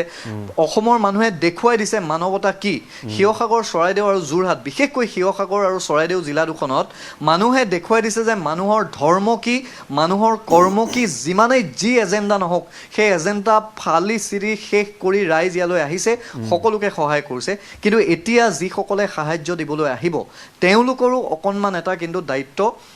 কিছু তেওঁলোকে গ্ৰহণ কৰিবলৈ আমি আহ্বান জনাইছোঁ, বা ৰাইজেও আহ্বান জনাইছে যে এইবাবেই যে এতিয়া সৰহসংখ্যক ৰাইজকে এতিয়া মচুৰ দাইলৰ প্ৰয়োজন নাই, সৰহসংখ্যক ৰাইজকে এতিয়া চাউলৰ প্ৰয়োজন নাই, কাৰণ খোৱা পানীৰো এতিয়া প্ৰয়োজন নাই। কাৰণ ৰাজ্য চৰকাৰ বা জিলা প্ৰশাসনে এতিয়া সক্ৰিয় হৈ, আৰু ৰাজ্য চৰকাৰে আজি বিভিন্ন ZPC মেম্বাৰ, জিলা পৰিষদৰ যিসকল সদস্য বা ৱাৰ্ড মেম্বাৰ পঞ্চায়তৰ সভাপতিকে ধৰি যিসকলক আমি লগ পাইছোঁ তেওঁলোকে কৈছে যে জিলা প্ৰশাসনৰ ফালৰ পৰা বা চৰকাৰৰ ফালৰ পৰা যিখিনি সামগ্ৰী আহিছে ইমান সামগ্ৰী আহিছে যে আমি কেনেকৈ দিওঁ এতিয়া চিন্তা কৰি আছোঁ গতিকে সামগ্ৰীৰ অভাৱ এতিয়া নাই কিন্তু আপোনালোকে যিসকলে সাহায্য মানে সহায় কৰিম বুলি ভাবিছে তেওঁলোকে কিন্তু আপোনালোকৰ যিসমূহ সামগ্ৰী আপোনালোকে আনিছে সামগ্ৰীৰ ধৰণবোৰ অকণমান সলনি কৰিব লাগিব যে প্ৰকৃততে আচলতে তেওঁলোকক এই মুহূৰ্তৰ নিড অফ দি আৱাৰ বুলি যাক কয় ন কৌস্তভ তেওঁলোকৰ এই মুহূৰ্তৰ প্ৰয়োজনীয়তাখিনি কি সেইখিনি জানিহে আপোনালোকে আগবাঢ়ক কাৰণ কৌস্তভ আৰু এটা কথা চৰ্চা হৈ আছে যে কি বৃহৎ পৰিমাণত পানীৰ বটল আৰু সাহায্য সামগ্ৰী নিয়া যি পলিথিন হৈছে সেই পলিথিন আৰু পানীৰ বটলৰ এটা এইটোও কিন্তু শিৱসাগৰ চৰাইদেউ জিলাৰ বাবে এটা ডাঙৰ এটা হয়তো আগন্তুক সময়ত সমস্যা হ'বলৈ গৈ আছে গতিকে হয়তো আৰু এইখিনি সামগ্ৰীৰ প্ৰয়োজন নাই কৌস্তভে যিটো কথা কৈছে যে তেওঁলোকৰ বাবে তুলি লাগে মেট্ৰেছ লাগে বা এতিয়া যিহেতু ঠাণ্ডা পৰিবগৈ দুদিনমানৰ পাছত গতিকে তেওঁলোকৰ কাৰণে ব্লেংকেটৰ প্ৰয়োজন হ'ব এইখিনিহে আচলতে কৌস্তভ বৰ্তমানৰ প্ৰয়োজন নহয় জানো নিশ্চিতভাৱে মানক কাৰণ চাওক আপুনি ইয়ালৈ লাখ লাখ কাৰণ এতিয়ালৈকে হয়তো জিলা প্ৰশাসনলৈকে ৰাজ্য চৰকাৰৰ ফালৰ পৰা প্ৰায় 20 লাখতকৈ অধিক পানীৰ বটল আহিছে তাৰ উপৰি আপুনি ভাবক প্ৰতিদিনে ইয়াত হাজাৰ হাজাৰ গাড়ী কেতিয়াবা দেওবাৰৰ দিনটোতো আমি যিবোৰ দৃশ্য দেখিছোঁ চাৰিওফালে মোটামুটি প্ৰায় 30ৰ পৰা 40,000 মান গাড়ী সমগ্ৰ শিৱসাগৰ চৰাইদেউ জিলাত তেওঁলোকে ঘূৰি ফুৰিছে হয়তো 50,000ৰো অধিক গাড়ী হ'ব পাৰে এতিয়া সেই গাড়ীসমূহে দিয়া যিসমূহ পলিথিন অৰ্থাৎ এই পানীৰ বটলৰ যিসমূহ পলিথিন এই পলিথিনসমূহ কিন্তু এতিয়া ঠায়ে ঠায়ে আমি যেতিয়া গৈছোঁ এতিয়াও যিসমূহ স্থানত পানী আছে মথাউৰিৰ ওপৰত যিসকল লোক আছে সেই সকলোকে সেই পলিথিনখিনি কি কৰিব সেই পলিথিনখিনি পেলাই দিছে আকৌ সেই পানীতেই পৰিছে পানীয়ে উটুৱাই লৈ গৈছে এই যিটো পাৰিপাৰ্শ্বিক এটা সমস্যা কিন্তু কৰিব কাৰণ এইখিনি যদি আপুনি এই পলিথিনখিনি কিবা এটা নিষ্কাশনৰ ব্যৱস্থা নকৰে সেই কথাবোৰ এতিয়া চিন্তা কৰিব কিন্তু এতিয়া সমস্যাটো এনেকুৱা হৈছে যে কথাবোৰ চিন্তা কৰিবলৈ এটা সুপৰিকল্পিত আঁচনি আলোচনা কৰিবলৈ ইজনে সিজনৰ লগত একেলগে কাম নকৰে অৰি এই কথাবোৰ কিন্তু ভাল লগা বিষয় নহয় কাৰণ এই ক্ষেত্ৰত এইকেইটা দিনত বিধানসভাখনৰ অধিৱেশন যিহেতু চলি আছে শাসক বিৰোধী সকলোৱে একত্ৰিত হৈ কিন্তু এই কামবোৰ কৰাটো উচিত আছিল গতিকে এই ক্ষেত্ৰত সততে ইজনে সিজনক আক্ৰমণ কৰাৰ পৰা বিৰত ৰাখি শিৱসাগৰবাসী আজি তাকেই কৈছে যে 10 লাখ নহয় আমাক 15 লাখ কৈ দিয়ক কিন্তু এটা সুপৰিকল্পিত ব্যৱস্থাৰে আজি এটা কিছু আপডেট আমি মন্ত্ৰীগৰাকীৰ পৰা পাইছোঁ তেখেতে আমাক অনুৰোধ জনাইছে যে এই আপডেটখিনি আজি আপোনালোকে নিদিব কাইলৈ আমি আনুষ্ঠানিকভাৱে কিছু বিদ্যালয়ৰ তেখেতলোকে চিন্তা চৰ্চা কৰিছে সেইটো এটা ভাল খবৰ আহি আছে মই এইখিনিতে জনাওঁ যে মন্ত্ৰী বিমল বৰাৰ উদ্যোগত এইটো এটা ভাল খবৰ আহি আছে কাইলৈ এটা ভাল খবৰ বিদ্যালয়ৰ দিশসমূহৰ মানে শিক্ষাৰ যিটো দিশ সেই আৰু এটা কথা আপোনাক সুধিবলৈ বিচাৰিছোঁ ভাল খবৰ লাভ কৰিব শিৱসাগৰবাসী যে শিৱসাগৰৰ এই যি বোকা পলস সেয়া আঁতৰাবলৈ এক্সকেভেটৰ বা কাৰোবাৰ ব্যক্তিগত প্ৰচেষ্টাতে হওক বা প্ৰশাসনৰ তৰফৰ পৰাই হওক এক্সকেভেটৰ আছেনে নাই এক আৰু দ্বিতীয়তে তাৰ বৰ্তমান চিকিৎসালয়সমূহ কি পৰ্যায়ত আছে কিমান কেইখন চিকিৎসালয় বৰ্তমান এক্টিভ পৰ্যায়ত আছে সেয়া লাগে ব্যক্তিগত খণ্ডৰে নহওক কিয় নে আছেনে নাই আচলতে মানস প্ৰথম কথা হৈছে যে আপুনি যিহেতু এক্সকেভেটৰৰ কথা কৈছে এতিয়া ক'বলৈ কথাবোৰ বেয়া এই মুহূৰ্তত কথাবোৰ আলোচনাৰ আজি পৰিৱেশটোও নাই কিন্তু এই যে আপুনি বান দেখিছে এই যে আপুনি ভয়াৱহ এই যে দুৰ্দশাৰ ছবিখন দেখিছে এই ছবিখনৰ মূলতেই কিন্তু সেই এক্সকেভেটৰ কেইখন নৈৰ মথাউৰি বাৰে বাৰে আমি বাতৰি কৰোঁ যে নৈৰ মথাউৰিৰ 100 মিটাৰটো বাদ দিয়ক একেবাৰে মথাউৰিটো কাষলৈকে খান্দি পেলালে গোটেইবোৰ গাঁত কৰি পেলালে এটা বৃহৎ গাঁত এটা প্ৰায় 10-12 ফুট পৰ্যন্ত তেওঁলোকে মাটি খান্দে বালি খান্দে সেই এক্সকেভেটৰসমূহে এতিয়া সেইসমূহেইটো কাল হ'ল এতিয়া আমি গম পাইছোঁ যে জাজি নদীয়ে এনেকুৱা এঘৰ মানুহ উটুৱাই লৈ গ'ল যে তেওঁ সেই এক্সকেভেটৰ আৰু JCB ডাম্পাৰৰ মালিক আৰু তেওঁৱেই জাজি মথাউৰিটো সৰহ সংখ্যক খান্দি থৈছে আজি কৈ পঠিয়াইছে ৰাইজে এক্সকেভেটৰৰ সংখ্যা সীমিত এক্সকেভেটৰৰ সংখ্যা এতিয়া নাই বাৰু যি নহওক এক্সকেভেটৰৰ সংখ্যা এতিয়া নাই এতিয়া য'ত খনামুখৰ সেই ঠাইডোখৰত মন্ত্ৰীগৰাকীয়ে গৈ এখন এক্সকেভেটৰৰ কাৰণে প্ৰায় 1.5 ঘণ্টা সময় তেওঁ ৰৈ থাকিবলগীয়া হৈছে কাৰণ গৌৰীসাগৰৰ পৰা এক্সকেভেটৰখন যাব তাত গৈ এতিয়া খান্দি আছে এনেকুৱা ধৰণৰ সময়ত এক্সকেভেটৰৰ ইয়াত যথেষ্ট প্ৰয়োজন আছিল এই কথাবোৰ এতিয়া আপুনি যিহেতু উল্লেখ কৰিছে কিন্তু বাকীটো কোনেও চিন্তা চৰ্চা কৰা নাই এতিয়া পলস উলিয়াবলৈ ঘৰৰ ভিতৰত যিসমূহ পলস সেই পলস উলিয়াবৰ বাবে এক্সকেভেটৰ নহ'লে কেতিয়াও মানুহে কুৰেৰে পাৰিব নেকি বলে ইমান পলস উলিয়াবলৈ উলিওৱাটো সম্ভৱেই নহয় কেতিয়াও নোৱাৰে আৰু দ্বিতীয়তে মই কৌস্তভ মই চিকিৎসালয়ৰ কথাটো সুধিছিলোঁ চিকিৎসালয় মই এইখিনিতে মানুহক এটা কথা ক'ব লাগিব যে IMAৰ সংস্থাৰ ফালৰ পৰা মোলৈ কালি তেওঁলোকে যোগাযোগ কৰিছিলে শিৱসাগৰৰ চিকিৎসক ডাক্তৰ প্ৰশান্ত প্ৰতিম শৰ্মাই তেখেতলোকে বিভিন্ন প্ৰান্তত গৈ কেৱল হেল্থ কেম্পেই নহয় IMAৰ ফালৰ পৰা বহুকেইজন জ্যেষ্ঠ চিকিৎসকে নিজাববীয়াকৈ তেওঁলোক গৈছেও মেডিচিন লৈ গৈছে আৰু লগত আঁঠুৱা মেট্ৰেছ এনেকুৱা ধৰণে তেওঁলোকে মেট্ৰেছ মানে তেওঁলোকে তুলি চিলাই যিটো আমাৰ ঘৰুৱাভাৱে তুলি চিলোৱা হয় তেনেধৰণে তুলি চিলাই তেওঁলোকে 3 দিন 4 দিনৰ মূৰে মূৰে বিভিন্ন প্ৰান্তলৈ গৈ মেডিচিন বা চিকিৎসা শিবিৰো তেওঁলোকে কৰি আছে শিৱসাগৰ অসামৰিক চিকিৎসালয়খনৰ আপুনি যিটো আমাৰ সংখ্যা চিকিৎসকৰ সংখ্যা একেবাৰে তাকৰ নাৰ্ছৰ সংখ্যা একেবাৰে তাকৰ এতিয়া তেওঁলোক ওলাই যাব নোৱাৰে তেওঁলোক ওলাই যাব এইবাবেই নোৱাৰে কাৰণ যিসকল লোকৰ ঘৰ শুকাইছে তেওঁলোকতো চিকিৎসালয়লৈ আহিব এতিয়া মোৰ প্ৰশ্নটো হ'ল মই বাৰে বাৰে উল্লেখ কৰি আছোঁ যে ডিব্ৰুগড়ৰ যিসকল নাৰ্ছিং হোমৰ মালিক ডিব্ৰুগড়ৰ ব্যক্তিগত খণ্ডৰ যিসমূহ চিকিৎসালয় আছে তেওঁলোকৰ কাষ্টমাৰ তেওঁলোকৰ ৰোগীসকল সৰহ সংখ্যক ৰোগী শিৱসাগৰৰ তেওঁলোকৰ এতিয়ালৈকে কোনো ভূমিকা আমি কিয় দেখা নাই তেওঁলোকে কেতিয়া হেল্থ কেম্প দিব যদি তেওঁলোকে পৰিকল্পনা কৰি তেতিয়াতো ভাল চিকিৎসা হাব গুৱাহাটীৰ পিছতেই চিকিৎসাৰ হাব হ'ল ডিব্ৰুগড় আপুনি একোজন ৰোগীক এদিনত যদি আপুনি হোল বডি টেষ্ট কৰিবলৈ লৈ যায় মিনিমাম 12,000 পৰা 20,000 টকা একোখন চিকিৎসালয়ে লয় গতিকে আপোনালোকে 3 দিন এজন পেচেণ্ট থকাৰ লগে লগে 1.5 লাখৰ পৰা 2 লাখৰ পৰা 3 লাখ টকা পৰ্যন্ত হয় এতিয়া আপোনালোক কিয় নাহে ONGCৰ যিখন চুকাফা CSR হস্পিটেল চুকাফা ছুপাৰ স্পেচিয়েলিটি হস্পিটেল আপোনালোকৰ এই ক্ষেত্ৰত ভূমিকা কি আপোনালোকেতো এখন নাৰ্ছিং হোম কৰি পেলালে এখনতো ব্যক্তিগত নাৰ্ছিং হোম কৰি পেলালে এখনতো ONGC CSR হৈ থকা নাই আপোনালোকৰ এই ক্ষেত্ৰত ভূমিকা কি ডিব্ৰুগড়ৰ কোন কেইখন নাৰ্ছিং হোমে এই মুহূৰ্তলৈকে চিকিৎসা সেৱা আগবঢ়াইছে কোন কেইখন চিকিৎসালয়ে এই মুহূৰ্তলৈকে চিকিৎসালয়ৰ স্বত্বাধিকাৰীয়ে যে এই ৰাইজক যে কিবা এটা কৰি উপকাৰ কৰিব লাগে কোন কেইজন চিকিৎসালয়ৰ স্বত্বাধিকাৰীয়ে চিন্তা কৰিছে আপোনালোকে তাৰমানে ভাল পাইছে ইয়াত মানুহ মৰিছে ইয়াত মানুহৰ অসুখ হৈছে এইখিনি মানুহ আপোনালোকৰ তালৈকে যাব গতিকে তেওঁলোকৰ পৰা ইয়াত সহায় কৰিলেও আমাৰ ভয় আছে তেওঁলোকে আমাক যিমান দিব তাৰ মানে চামুচেৰে দিব বেলচা দি নিব তেওঁলোকে আমাক হেল্থ কেম্প এটা দিব ঠিকেই আছে কিন্তু ইয়াৰ পৰা এতিয়া তাত চিকিৎসালয়ত অৱস্থা মানস আৰু আপুনি এসপ্তাহ সময়ৰ পিছত ডিব্ৰুগড়ৰ যিটো চিকিৎসালয়ত ভিৰ হ'ব সেই ভিৰটো আমাৰ ইয়াৰ পৰাই হ'ব শিৱসাগৰ চৰাইদেউ যোৰহাটৰ পৰা হ'ব তেওঁলোকে যিটো বিল দিব ইয়াত এতিয়া দায়িত্ব সেই ডিব্ৰুগড় নাৰ্ছিং হোমসকলৰ স্বত্বাধিকাৰীসকলৰ আছিল যে আপোনালোকে অন্ততঃ ক'ব পাৰিব লাগিছিল যে আপোনালোক যিসকল বানপীড়িত ৰাইজ ইয়ালৈ আহিছে আমি অতি কমেও আপোনালোকক 50% ডিছকাউণ্ট দিছোঁ আমি অতি কমেও আপোনালোকক 30% ডিছকাউণ্ট যিসকলৰ ঘৰ বাৰী সম্পূৰ্ণৰূপে উটি গ'ল আপোনালোকে যদি প্ৰমাণ দিব পাৰে গাঁওবোৰৰ পৰা যদি লিখাই আনিব পাৰে তেতিয়াহ'লে আমি আপোনালোকক বিনামূলীয়া চিকিৎসা দিছোঁ ডিব্ৰুগড় নাৰ্ছিং হোমৰ আজি কাৰোবাৰ সাহস হ'বনে এই কথাকেইটা ক'বলৈ ডিব্ৰুগড়ৰ ব্যক্তিগত খণ্ডৰ নাৰ্ছিং হোমৰ কোনোবা এজন স্বত্বাধিকাৰী আজি ক'ব পাৰিবনে যে 1000 মানুহ আমি বিনামূলীয়া চিকিৎসা প্ৰদান কৰিম বুলি নাৰ্ছিং হোমত মোক কওক এতিয়ালৈকেতো তেনেকুৱা ঘোষণা কোনো অহা নাই CSR থকা মাল্টি এইখন ছুপাৰ স্পেচিয়েলিটি হস্পিটেলে কিয় ক'ব পৰা নাই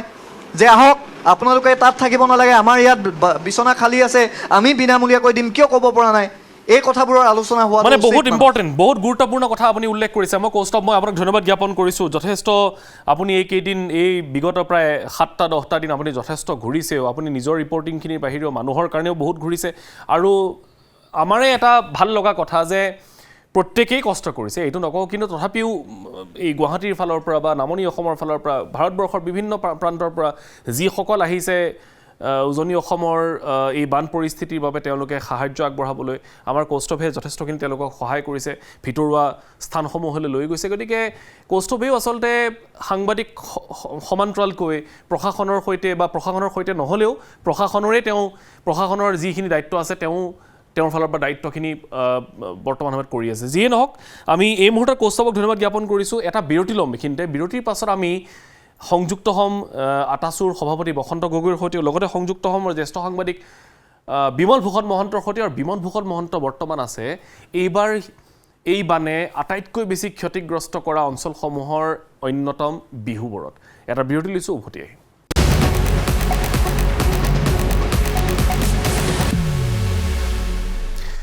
পুনৰ উভতি আহিছোঁ আপোনালোকে চাই আছে হেশ্বটেগ আৰু আজি আমি কথা পাতি আছোঁ শিৱসাগৰ চৰাইদেউলৈ যিখিনি সাহায্য আগবঢ়াইছে সেইখিনি পৰ্যাপ্ত হৈছে নে নাই, বৰ্তমান কি অৱস্থা হৈ আছে সেই মানুহখিনিৰ, একেবাৰে মূল কথাখিনি। অন্যান্য কথা পাতি লাভ নাই, মূল কথাখিনি পাতিব লাগিব, মুখ্য কথাখিনি পাতিব লাগিব। এই মুহূৰ্তত আমি সংযুক্ত হৈ আছোঁ আটাচুৰ সভাপতি বসন্ত গগৈৰ সৈতে। বসন্ত গগৈক স্বাগতম জনাইছোঁ আৰু লগতে বসন্ত গগৈৰ সৈতে আমি সংযুক্ত হৈ বসন্ত গগৈ আজি যিহেতু সংবাদ মাধ্যমক সম্বোধন কৰি তেওঁ কিছু দাবী কৰিছিল, গতিকে বসন্ত গগৈৰ পৰা আমি জানিবলৈ চেষ্টা কৰিম যে আচলতে তেওঁলোকৰ দাবীসমূহ কি কি, আজিৰ তাৰিখত আৰু তেওঁলোকে কি কি আহ্বান জনাব বা দাবী কৰিছে ৰাজ্য চৰকাৰ আৰু কেন্দ্ৰীয় চৰকাৰৰ ওচৰত। কিন্তু তাৰ আগতে বসন্ত গগৈ আপোনালোকে যিহেতু কৈছেই যে শিৱসাগৰ নাজিৰালৈ 10,000 কোটি টকাৰ পেকেজৰ কথা কৈছে আৰু বিভিন্ন দাবী আপোনালোকে কৈছে, কিন্তু সেইখিনিলৈ যোৱাৰ আগতে আজি অখিল গগৈয়ে এটা মন্তব্য কৰি থৈ দিছে। অখিল গগৈয়েও নতুনকৈ দাবী কৰিছে কিছু শিৱসাগৰ আৰু চৰাইদেউলৈ। অখিল গগৈৰ মন্তব্যটো দেখুৱাই ল'বলৈ বিচাৰিছোঁ। তেখেতে গৃহমন্ত্ৰীক সাক্ষাৎ কৰিলে আৰু বোধহয় তেখেতে গৃহমন্ত্ৰীক সাক্ষাৎ কৰি অসমৰ কাৰণে যিখিনি উলিয়াই আনিব লাগে সেইখিনি উলিয়াই আনিব নোৱাৰিলে কাৰণে তেখেতে উপায়বিহীন হৈ অৰুণোদয় 2,500 টকালৈ বৃদ্ধি কৰিছে আমাৰ এই 4খন জিলাৰ কাৰণে। 15,000 টকা নহয়, প্ৰতিটো ক্ষতিগ্ৰস্ত পৰিয়ালক 10 লাখ টকাকৈ আপুনি দিব লাগিব। যদি নিদিয়ে অসম বিধানসভাৰ টেবুলৰ ওপৰত যেনেকৈ উঠিছিলোঁ, মই আপোনাৰ কাৰ্যালয়ৰ টেবুলৰ ওপৰতো উঠিম। কথা খাটাং। মই শিৱসাগৰৰ ৰাইজক লগত লৈ গৈ মুখ্যমন্ত্ৰীৰ ঘৰ ঘেৰাও কৰিম। এই পৰিয়ালবিলাকক যদি আপুনি টকা 10 লাখ দিব নোৱাৰে, অৰ্থাৎ মোৰ সমষ্টিত 40,000 হোৱাই নাই চাগে, 30,000 পৰা 40,000 ভিতৰত 4,000। এয়া আছিলে অখিল গগৈৰ দাবী। তেওঁ কৈছে যে প্ৰত্যেক বানগ্ৰস্ত পৰিয়ালক 10 লাখকৈ টকাৰ আৰ্থিক সাহায্য দিব লাগে মুখ্যমন্ত্ৰীয়ে, নহ'লে তেওঁ মুখ্যমন্ত্ৰীৰ ঘৰ ঘেৰাও কৰিব ইত্যাদি ইত্যাদি। বসন্ত গগৈ, এতিয়া আপোনালোকৰ প্ৰাথমিক দাবীটো কি? এতিয়ালৈকে যিখিনি ৰাজ্য চৰকাৰে কৰিছে বা যিখিনি তেওঁলোকে অনুদানৰ কথা কৈছে, যিখিনি সাহায্য আগবঢ়াইছে, সেইখিনি পৰ্যাপ্ত হৈছেনে নাই, নে আচলতে য'ত লাগিব লাগিছিল তাত লাগাগৈ নাই, অন্য কথাতে লাগি আছে? আচলতে শিৱসাগৰ, চৰাইদেউবাসীৰ, যোৰহাটবাসীৰ প্ৰকৃত এই বৰ্তমানৰ এই সময়ৰ তেওঁলোকৰ নিডটো কি, তেওঁলোকৰ এই মুহূৰ্তৰ লাগতিয়ালখিনি কি, আৰু কিমান ৰাজ্য চৰকাৰে যিখিনি কৰিছে সেইখিনি পৰ্যাপ্ত হৈছেনে নাই?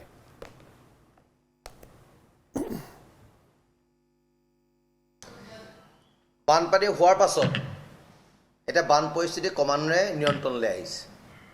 যদিও নিয়ন্ত্ৰণলৈ আহিছে, মানুহৰ দুৰ্যোগ কমা নাই, দুৰ্ভাৱনাবিলাক কমা নাই। দুঃস্বপ্নই মানুহক খেদি বাকি পৰিছে। মানুহৰ মনস্তাত্ত্বিক পৰিৱৰ্তন হৈছে। যেতিয়া সৰ্বশ্ৰান্ত হৈ মানুহজন ঘৰলৈ গৈছে, গৈ যেতিয়া ঘৰত দেখিছেগৈ যে পশুধন বুলিবলৈ এটাও নাই, ঘৰত কষ্ট মষ্টৰে বেংকৰ পৰা লোন লৈ লোৱা গাড়ীখন বোকাৰ তলত, ঘৰত যেনে তেনে কাঁহী বাতিকেইটা কিনি থৈছিলে সেইটো পানীত উটি গ'ল। গতিকে সৰবৰাহ হোৱা মানুহজন মনস্তাত্ত্বিক পৰিৱৰ্তন হৈছে। আৰু এই মুহূৰ্তত উজনি অসমৰ প্ৰতিটো প্ৰান্তত কান্দোনৰ ৰোল উঠিছে। কাৰণ মানুহ দিশহৰা হৈছে, মানুহ পথভ্ৰষ্ট হৈছে, কি কৰিম কি নকৰিম কিম কৰ্তব্য বিমুখ হৈছে। গতিকে এই মুহূৰ্তত চৰকাৰে যিটো সাহায্য দিছে, সেই সাহায্যই উজনি অসমৰ এই মানুহবিলাকক সন্তোষ কৰিব পৰা নাই। ৰেচন পাতি যথেষ্টখিনি দিছে, প্ৰশাসনে দিছে, চৰকাৰে সহযোগিতা কৰিছে, ৰাইজে পাইছে, দল সংগঠনেও দিছে, ৰাইজে পাইছে, সেইটো পৰ্যাপ্ত হৈছে, সেইটো নাই দিয়া বুলি নাই কোৱা। কিন্তু মানুহৰ দুৰ্যোগৰ সময়ত চৰকাৰে যি কৈছে যে আমি 15,000কৈ টকা দিম, এই 15,000 টকাতে মানুহটোৱে কি কৰিব? যাৰ ঘৰ সম্পূৰ্ণ শেষ হৈ গ'ল, ঘৰ উচন হৈ গ'ল, ভেটি উচন হৈ গ'ল, পশুধন বুলিবলৈ এটাও নাই, সাঁচু দিয়াদান সম্পূৰ্ণ শেষ, সেই মুহূৰ্তত মানুহ ঘৰৰ মাত্ৰ 15,000 টকাই জীয়াই থাকিব পাৰিব নেকি? কোনো কাৰণত নোৱাৰে। সেইকাৰণে আমি কৈছোঁ যে উজনি অসমৰ এই জিলাখনলৈ 10,000 কোটি টকাৰ পেকেজ ঘোষণা কৰক। আৰু 10,000 কোটি টকা যদি পেকেজ ঘোষণা নকৰে, উজনি অসমৰ এই জিলাডোখৰ সম্পূৰ্ণৰূপে শেষ হৈ গুচি যাব। আজি লাকুৱা অঞ্চললৈ যদি আপুনি যায়, লাকুৱা সম্পূৰ্ণ শেষ, চন্তক বিহুবৰ সম্পূৰ্ণ শেষ, নিমাইজাল সম্পূৰ্ণ শেষ, বেতবাৰী সম্পূৰ্ণ শেষ, জকাইচুক সম্পূৰ্ণ শেষ, জামুগুৰি সেই জাজিপুৰ মথাৰী চিগা সেই অঞ্চলবিলাক সম্পূৰ্ণ শেষ। গতিকে মানুহবিলাক কেনেকৈ জীয়াই থাকিব? খেতি বাতি কেনেকৈ কৰিব? মানুহৰ আৰ্থিক অৱস্থা কেনেকৈ টনকিয়াল হ'ব? চৰকাৰে সেই কথা বতৰাবিলাক বুজিব লাগিব। আৰু চৰকাৰে যদি এই কথা বতৰাবিলাক নুবুজে আৰু বুজিও যদি নুবুজাৰ ভাও ধৰে, তেতিয়াহ'লে অসমৰ পৰিৱেশ আৰু পৰিস্থিতি বেলেগ হ'ব। উজনি অসম সম্পূৰ্ণৰূপে নিশেষ হৈ গুচি যাব আৰু চৰকাৰে যদি সময় থাকোঁতে এই ক্ষেত্ৰত বিহিত ব্যৱস্থা গ্ৰহণ নকৰে বানপানী প্ৰতিৰোধৰ যদি কামবিলাক তেওঁলোকে নলয় যদি নদীৰ মথাউৰি তেখেতলোকে নিৰ্মাণ নকৰে দিচাঙৰ মথাউৰি যদি তেওঁলোকে নিৰ্মাণ নকৰে আমাৰ মৃতকৰ মথাউৰি যদি তেওঁলোকে নিৰ্মাণ নকৰে তেতিয়াহ'লে সম্পূৰ্ণৰূপে উজনি অসমৰ এই জিলাকেইখন মানচিত্ৰৰ পৰা হেৰাই যাব গতিকে চৰকাৰলৈ আমাৰ দাবী অনুৰোধ আমি দাবী উত্থাপন কৰিব বিচাৰিছোঁ চৰকাৰক যে আপোনালোকে সময় থাকোঁতেই উচিত পদক্ষেপ লওক এই যে বিভীষিকা পুনৰ নাহে তাৰ কাৰণে বিহিত ব্যৱস্থা গ্ৰহণ কৰক যদি বিহিত ব্যৱস্থা গ্ৰহণ নকৰে উজনি অসমৰ প্ৰতিটো প্ৰান্তৰ মানুহে চকুলো টুকিব গতিকে এই চকুলো টুকা কাম আপোনালোকে নকৰিব অসমৰ ৰাজনৈতিক মেৰুদণ্ড অসমৰ অৰ্থনৈতিক মেৰুদণ্ড অসমৰ সামাজিক মেৰুদণ্ড সাংস্কৃতিক মেৰুদণ্ডক আপোনালোকে ভাঙি নেপেলাব গতিকে আপোনালোকে উজনি অসমৰ এই জিলাকেইখনক যেনে তেনে উদ্ধাৰ কৰা প্ৰচেষ্টা হাতত লওক আৰু আপোনালোকে 10,000 কোটি টকা পেকেজ উজনি অসমৰ এই জিলাকেইখনলৈ ঘোষণা কৰক আৰু তেতিয়াহে ৰাইজ সৰ্বহাৰাৰ পৰা মুকলি হৈ আহিব আৰু ৰাইজে মুকলি মনে কাম কৰিব পাৰিব মানক মই এটা দৃষ্টি নিক্ষেপ কৰিব বিচাৰিছোঁ অসম চৰকাৰক যে এই মুহূৰ্তত সৰ্বশান্ত হোৱা সেই পৰিয়ালবিলাকলে বেংকৰ পৰা ফোন গৈছে EMI বিচাৰি তেখেতলোকক তাগিদা দিছে মহিন্দ্ৰা ফাইনেন্সৰ পৰা ফোন গৈছে বেংকৰ পৰা ফোন গৈছে আমাৰ বন্ধন বেংকৰ পৰা ফোন গৈছে গোল্ড লোন থকা মানুহবিলাকক ফোন কৰি হাৰাশাস্তি কৰিছে গতিকে এই সময়ত 6 মাহ বা 7 মাহৰ কাৰণে যদি এই কিস্তিবিলাক বন্ধ কৰি দিয়া নহয় মানুহবিলাকে এটা চৰম সিদ্ধান্ত গ্ৰহণ কৰিব গতিকে এই চৰকাৰখনে এই ক্ষেত্ৰত বিহিত ব্যৱস্থা গ্ৰহণ কৰিব লাগিব আৰু যদি তেখেতলোকে বিহিত ব্যৱস্থা গ্ৰহণ নকৰে তেতিয়াহ'লে উজনি অসমৰ এই প্ৰান্তবিলাক ক্ৰমান্বয়ে শেষ হৈ গুচি যাব ঋণ সম্পূৰ্ণৰূপে মাফ কৰিব লাগিব যদি চৰকাৰে এই কামবিলাক নকৰে তেতিয়া কি পৰিৱেশ পৰিস্থিতি হ'ব সেইটো ভাবিব নোৱাৰি এই মুহূৰ্তত কোনেও ভাবিব নোৱাৰে আচলতে মই এইখিনিতে এটা বিৰতি ল'ব লাগিব আৰু এটা বিৰতি মই বসন্ত গগৈ আপোনাক অলপ সময় লাইনত ৰাখিছোঁ আকৌ আহিম আপোনাৰ ওচৰলৈ বিমল ভূষণ মহন্তৰ সৈতে সংযুক্ত হ'ম আমি এটা বিৰতি লৈছোঁ পুনৰ উভতি আহিছোঁ বিমল ভূষণ মহন্তৰ ওচৰলৈ যাম বিহুবৰ এটা বিৰতিৰ পাছত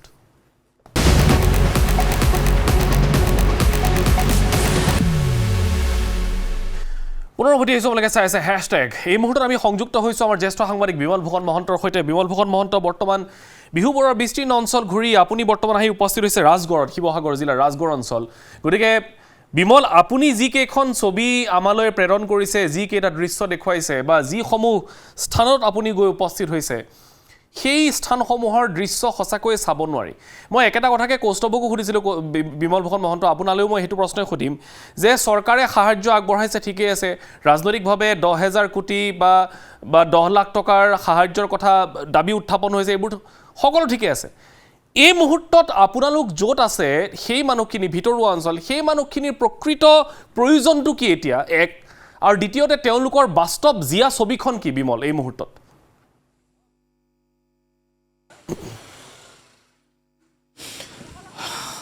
আপোনাৰ দ্বিতীয় প্ৰশ্নটোৰ মানক মই প্ৰথমে উত্তৰ দিব বিচাৰিছোঁ প্ৰথমে বাস্তৱ ছবিখন দেখুৱাই লওঁ তাৰপিছত আপোনাক মই তেওঁলোকৰ প্ৰয়োজনৰ প্ৰসংগলৈ আহিম এই মুহূৰ্তত মই আছোঁ ৰাজগড় আহোম স্বৰ্গদেউৰ দিনত বনোৱা এটা গড় আৰু তাক সেইটো কাৰণে ৰাজগড় বুলি কয় আৰু সেই ৰাজগড়ৰ ওপৰত মই এতিয়া উপস্থিত আছোঁ আৰু এতিয়া দেখিছে মোৰ কেমেৰাৰ ডিংকি লাইটৰ বাহিৰে আৰু সেই ছোৱালীগৰাকীয়ে লৈ থকা মোবাইলৰ লাইটটোৰ বাহিৰে ইয়াত আৰু একো লাইট নাই হাতত এটা টৰ্চ লৈ আহিছে আইতাগৰাকীয়ে এইটো দেখিছে আপোনালোকে এই টৰ্চটোৱে তেওঁলোকৰ এতিয়া সম্বল এডাল কেণ্ডেল এই যুৱকজনে ভাত খাইছে চাওক টৰ্চ মাৰি ভাত খাইছে দেখিছে এয়া আমি আহি এতিয়া ইয়াত উপস্থিত হৈছোঁ তেওঁলোকে এডাল কেণ্ডেল জ্বলাইছে এটা চাকি এইটো ডিজেলৰ চাকি এয়া টৰ্চ মাৰিছে টৰ্চ মাৰি তেখেতে ভাত খাইছে কথাবোৰ আচলতে এনেধৰণৰ এতিয়া মই আপোনাক ক'ব বিচাৰিছোঁ যে এই যিসকল লোক এই লোকসকল এনেধৰণে একাংশ লোকৰ মাজত মই আজি 11 দিন আছোঁ এই 11 দিন এইসকল লোকৰ লগত দিনে নিশাই মই কটাই মই আপোনাক এটা কথা ক'ম মানস যে এখেতসকলে এতিয়া খাবলৈ মুখৰ আগত এমুঠি ভাত হৈছে এইটো সত্য খাবলৈ মুখৰ আগত এমুঠি ভাত হৈছে কিন্তু তেওঁলোকৰ এই যে এই এখন প্লাষ্টিকৰ তলত যে পৰিয়ালটো আছে এই পৰিয়ালটো কেতিয়া ঘৰলৈ যাব পাৰিব তেওঁলোক এই এখন প্লাষ্টিকৰ তলত দুটা পৰিয়াল এনেধৰণে নিশা ইয়াত কটাই আছে দিনটো ইয়াতে কটায় নিশা কেইগৰাকীমান শুৱে আৰু আচলতে দিনৰ পোহৰত কেইগৰাকীমান শুৱে তেওঁলোকে পালপাতি শুৱে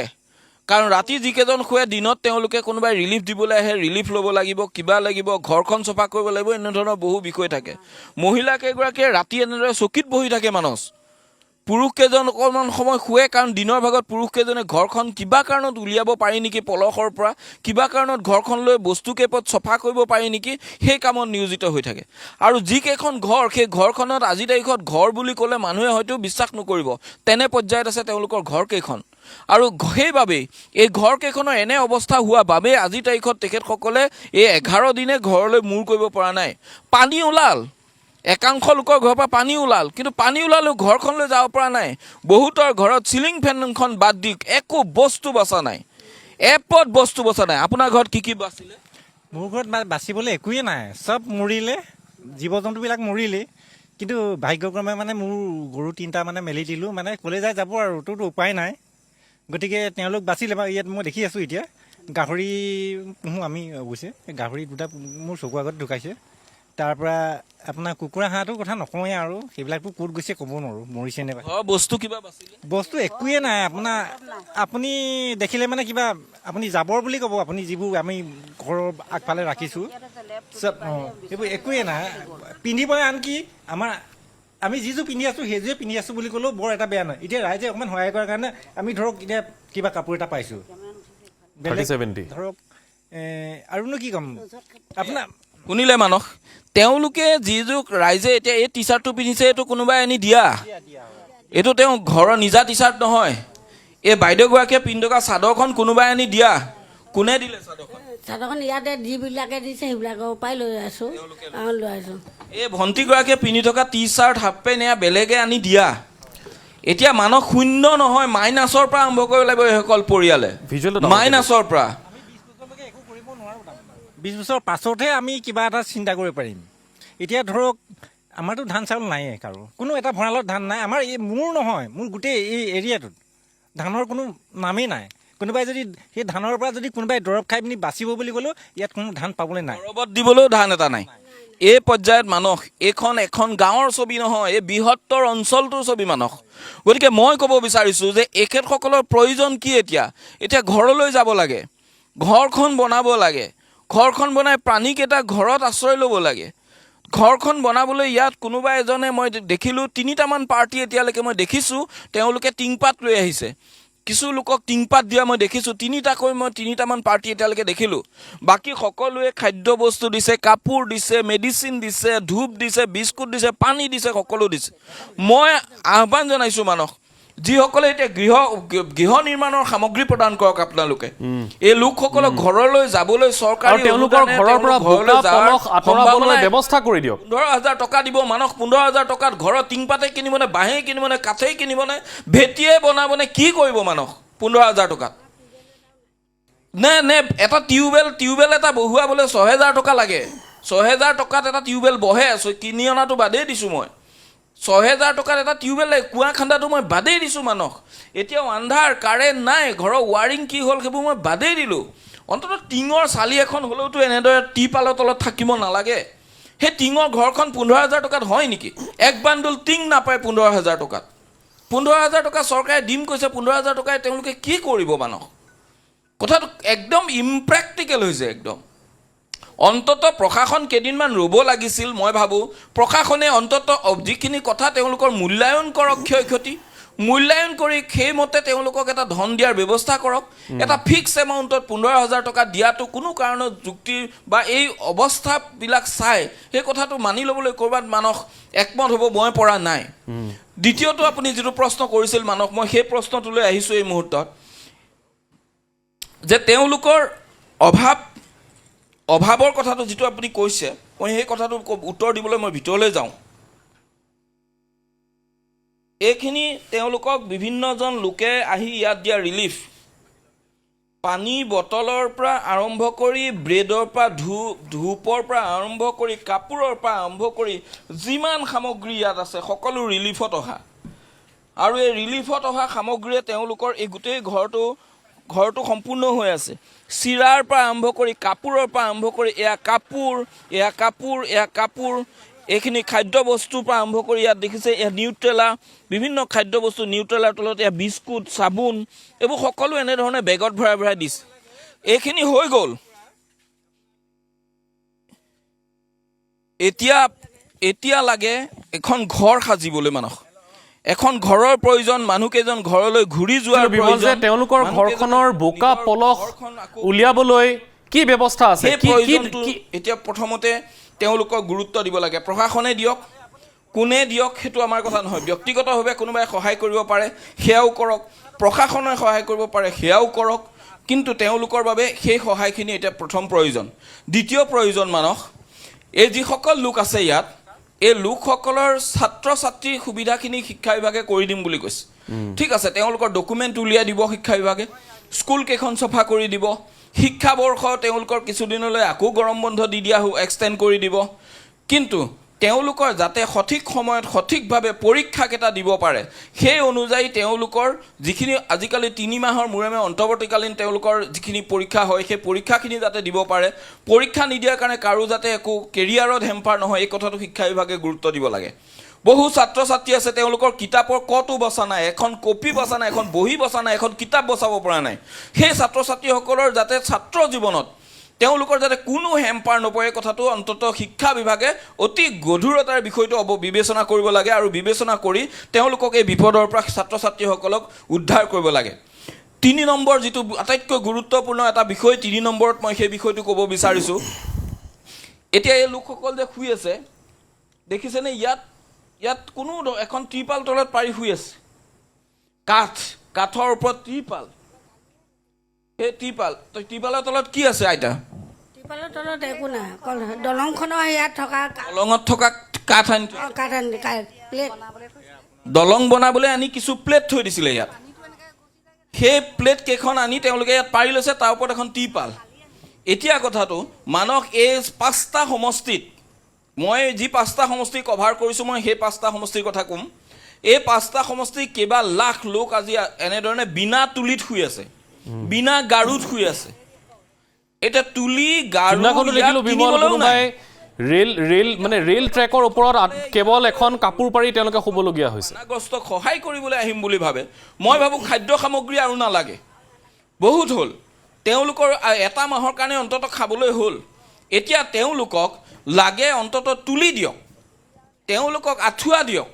তেওঁলোকক গাৰু দিয়ক বেডশ্বীট দিয়ক পিন্ধা কাপোৰো যথোপযুক্ত হৈ গৈছে নহয় জানো হৈছে বেডশ্বীটো দিছে তুলি পাইছে তুলি নাই পোৱা গাৰু নাই পোৱা এতিয়া তুলি কেইখন প্ৰয়োজন বিশেষভাৱে যাৰ ঘৰত সৰু সৰু কণ শিশু আছে তেওঁলোকৰ কাৰণে খুবেই দৰকাৰ এখন তুলি কাৰণ সেই কণমানি শিশুটো নিজৰ কোলাত লৈ বহি থকা আমি বহু দেখিছোঁ ইয়াৰ পৰা মই এতিয়া দিনত হোৱা হ'লে মই দেখুৱালোহেঁতেন মই কণমানিটো কিছু দূৰ আগত দেখি আহিছোঁ এটি কণমানি লৈ ৰাস্তা কাষত এগৰাকী মাতৃ বহি আছে চকু পানী ওলাই যাব মানুহ এই নিশাখন যেতিয়া এটি কণমানিক ঘৰলৈ নিব নোৱাৰি চকী পাৰি এনেদৰে বহি আছে এজনে বিচি আছে কণমানিটোক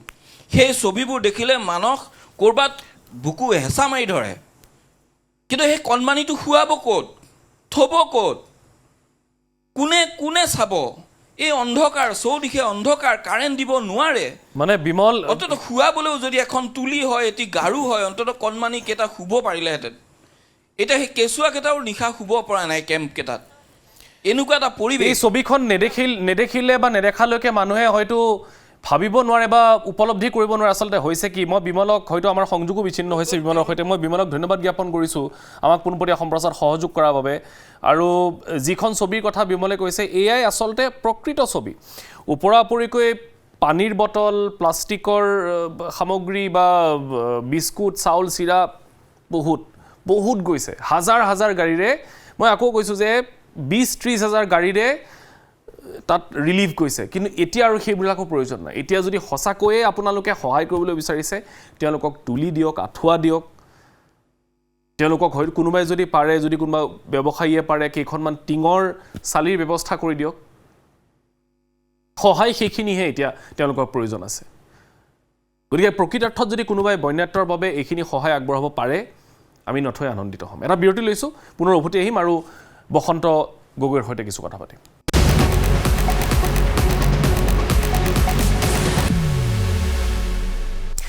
অনুষ্ঠানৰ শেষ অংশলৈ উভতি আহিছোঁ আৰু বেছি সময় যিহেতু হাতত নাই, গতিকে মই এই মুহূৰ্তত আকৌ এবাৰ বসন্ত গগৈৰ ওচৰলৈ যাবলৈ বিচাৰিছোঁ। বসন্ত গগৈ, এতিয়া বৰ বেছি সময় নাপাম, তথাপিও এটা কথা মই আপোনাৰ পৰা জানিবলৈ বিচাৰিছোঁ। আপোনালোকে যিহেতু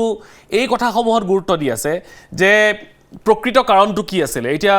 এই ধৰণৰ কথা বতৰাও চলি আছে যে যি নগা পাহাৰত যি বৃহৎ পৰিমাণৰ খনন হৈছিল কয়লাৰ বাবে বা অন্যান্য কাৰণত, সেই খননৰ ফলত গোটেই নগা পাহাৰখন আচলতে থুনুকা হৈ গৈছে, যাৰ ফলত বৃহৎ বৃহৎ পুখুৰীৰ সৃষ্টি হৈছে আচলতে। আৰু সেই হাজাৰ হাজাৰ লিটাৰ পানী নামনি অঞ্চললৈ বৈ আহিছে। কিন্তু তাৰ পাছতো কিন্তু এতিয়ালৈকে সেই কাৰণসমূহ বৰ বিতংকৈ বিস্তৃত আলোচনা হোৱা নাই। সেই কাৰণসমূহ আলোচনা হ'বলৈ হ'লে কিন্তু এতিয়াও বহু সময় আছে, আৰু সেইখিনি আচলতে আমি আচৰিত পাইছোঁ এইটোৱে যে সকলোৱে কৈ আছে, কোনোবাই কৈ আছে বিগ ডেম, কোনোবাই কৈছে ডাৱৰ বিস্ফোৰণ ইত্যাদি, কিন্তু কাৰণটো বেলেগ। বসন্ত, এনেকুৱা লাগে যে কাৰোবাক ৰক্ষণাবেক্ষণ দিবলৈ আচলতে এই গোটেই কথা বতৰাবিলাক চলি আছে নেকি, বা কোনোবাই থাকিবলৈ বিচাৰি আছে নেকি, চৰকাৰ প্ৰশাসনে হওক লাগে। কাক ৰক্ষণাবেক্ষণ দিবলৈ চৰকাৰে প্ৰচেষ্টা হাতত লৈছে, কোনবিলাক মানুহক ৰক্ষণাবেক্ষণ দিবৰ কাৰণে আচল কথাটো লুকুৱাইছে, কাৰ স্বাৰ্থত এই কামবিলাক কৰা হৈছে। 2জন বা 3জন বা কেইজনমান ব্যক্তিৰ স্বাৰ্থত এই কামবিলাক কৰি লাখ লাখ মানুহক পণবন্দী কৰিছে, লাখ লাখ মানুহক জলবোমাৰ দ্বাৰা উৰুৱাই দিব বিচাৰিছে। এই যে পাহাৰৰ পৰা পানীখিনি বাগৰি আহিল, কি বৰষুণ আগতে নহয়? নগালেণ্ডত কি বৰষুণ আগতে হোৱাই নাছিল নেকি? নগালেণ্ডৰ বৰষুণ হয়, দিখৌ ফেনে ফুটুকাৰে উফন্দি পৰে, দৰিকা ফেনে ফুটুকাৰে উফন্দি পৰে, মিটং ফেনে ফুটুকাৰে উফন্দি পৰে। তেতিয়াতো এনেকুৱা দুৰ্যোগ অহা নাছিল, তেতিয়াতো মহাপ্ৰলয় হোৱা নাছিল। এতিয়া মহাপ্ৰলয় হোৱাৰ কাৰণটো কি? সেইটো আমি চৰকাৰক সুধিছোঁ যে মহাপ্ৰলয় হোৱাৰ কাৰণটো হৈছে যে নগালেণ্ডৰ পাহাৰত অবৈধভাৱে মুক্ত খনন কৰিছে, কয়লাৰ শিলৰ মুক্ত খনন কৰিছে। কোটি কোটি লিটাৰ পানী তাত জমা হৈছে। এই পানীবিলাক একেলগে যেতিয়া বৰষুণৰ লগত মিলি যেতিয়া গুচি আহিছে, পাহাৰ কহাৰ ফলত শিল বালি চব লৈ আহিছে, পলসে গোটেই বিস্তীৰ্ণ অঞ্চল পুতি দিয়া হৈছে। সেইকাৰণে দুৰ্যোগ নামি আহিছে। আমি সেইকাৰণে চৰকাৰক কৈছোঁ যে যদি আমি যি চৰদবিন তদন্ত কৰি আছোঁ, এই তদন্তত যদি উজনি অসমৰ এই মহাপ্ৰলয়ৰ কাৰণ যদি এই অবৈধভাৱে কয়লা খননটো হয়, যদি অবৈধভাৱে শিল খনন হয়, যদি অবৈধভাৱে শিল খনন আৰু কয়লা খননৰ কাৰণে যে পাহাৰ খহি এই দুৰ্যোগ নামি আহিছে, তেতিয়াহ'লে আমি উজনি অসমৰ প্ৰতিটো প্ৰান্তত প্ৰতিজন স্বাভিমানী অসমীয়াই নিজক বচাই ৰখাৰ স্বাৰ্থত এখনো কয়লাৰ গাড়ী পাৰ হ'বলৈ আমি নিদিওঁ। কাৰণ আমি বাচি থাকিব লাগিব, আমি জীয়াই থাকিব লাগিব। উঠি অহা নৱপ্ৰজন্মক আমি জীয়াই ৰখাৰ স্বাৰ্থত এই কাম কৰিব লাগিব। এতিয়া 2খন জিলাৰ ৰাজহাড় ভাগি গৈছে, কামিহাড় বেকা হৈ গৈছে। গতিকে জিলাখন কেনেকৈ জীয়াই থাকিব, মানুহ কেনেকৈ মুক্ত হ'ব, মানুহে কেনেকৈ অৰ্থনৈতিক স্বাৱলম্বিতাৰ দিশত আগবাঢ়ি যাব, এই কথা বতৰাবিলাক আছে। তাৰোপৰি ডাঙৰ কথা যে দিখৌ নদীৰ ওপৰত 15 কিলোমিটাৰ ৰাস্তা এতিয়াও বনোৱা নাই। কিয় মথাউৰি বনোৱা নহ'ল? কিয় দিচাঙৰ মথাউৰি বনোৱা নহ'ল? কিয় মিটঙৰ মথাউৰি বনোৱা নহ'ল? এই কথা বতৰাবিলাক চৰকাৰে জবাব দিব লাগিব যে 1950 চনৰ পৰা 1960 চনৰ ভিতৰত বনোৱা এই মথাউৰিবিলাক কিয় মেৰামতি কৰা নহ'ল? কিয় অত্যাধিক বহন ক্ষমতাৰ মথাউৰি বনোৱা নহ'ল? কিয় হাজাৰ হাজাৰ কোটি টকা তাত খৰচ কৰা নহ'ল? কিয় দিখৌ জলস্তৰ ক্ৰমান্বয়ে কমি যোৱাৰ পাছতো, চৰকাৰৰ ওচৰত তথ্য থকাৰ পাছতো কিয় এই ক্ষেত্ৰত বিহিত ব্যৱস্থা গ্ৰহণ কৰা নহ'ল?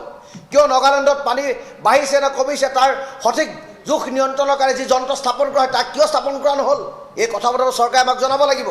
এই সম্পূৰ্ণ কথা বতৰা আমি এটা ইনভেষ্টিগেশ্যন কৰি আছোঁ, আৰু অসমৰ ৰাইজে উজনি অসমৰ প্ৰতিটো প্ৰান্ত ৰাইজ ক্ষোভিত হৈ আছে। আৰু যদি মুক্ত কয়লা খনন আৰু মুক্ত শিল খননৰ কাৰণে পাহাৰ খহাৰ ফলত যদি এই দুৰ্যোগ নামি আহিছে, তেতিয়া কথা কিন্তু অতি ভয়াৱহ। কাৰণ জীৱন সম্পত্তি নিৰাপত্তাৰ কথা আছে, এইখন সমাজ জীয়াই থকাৰ কথা আছে, আৰু উঠি অহা নৱপ্ৰজন্মৰ ভৱিষ্যতৰ কথা আছে। এতিয়া মোৰ শেষৰটো প্ৰশ্ন খুব চমুকৈ আপোনাৰ পৰা সুধিম যে ৰাজ্য চৰকাৰে এতিয়া পুঁজিৰ কথা তেওঁলোকে কৈ আছে, বা তেওঁলোকে ঘোষণাও কৰিছে কিছু কথা, কিন্তু আপোনালোকৰ যিটো দাবী যে 10,000 কোটি টকাৰ পেকেজ ঘোষণা বা অখিল গগৈৰ যিটো দাবী, এতিয়া ৰাজ্য চৰকাৰৰ ওচৰত ইমান পুঁজি আছেনে নাই, এক। আৰু দ্বিতীয়তে আপোনালোকে কেন্দ্ৰৰ ভূমিকাটো কেনেকুৱা দেখিছে? কেন্দ্ৰই এই ক্ষেত্ৰত সহায়টো নিশ্চয় কৰিব লাগিব। কেন্দ্ৰীয় চৰকাৰৰ ভূমিকাটো আমি একেবাৰে দেখাই নাই।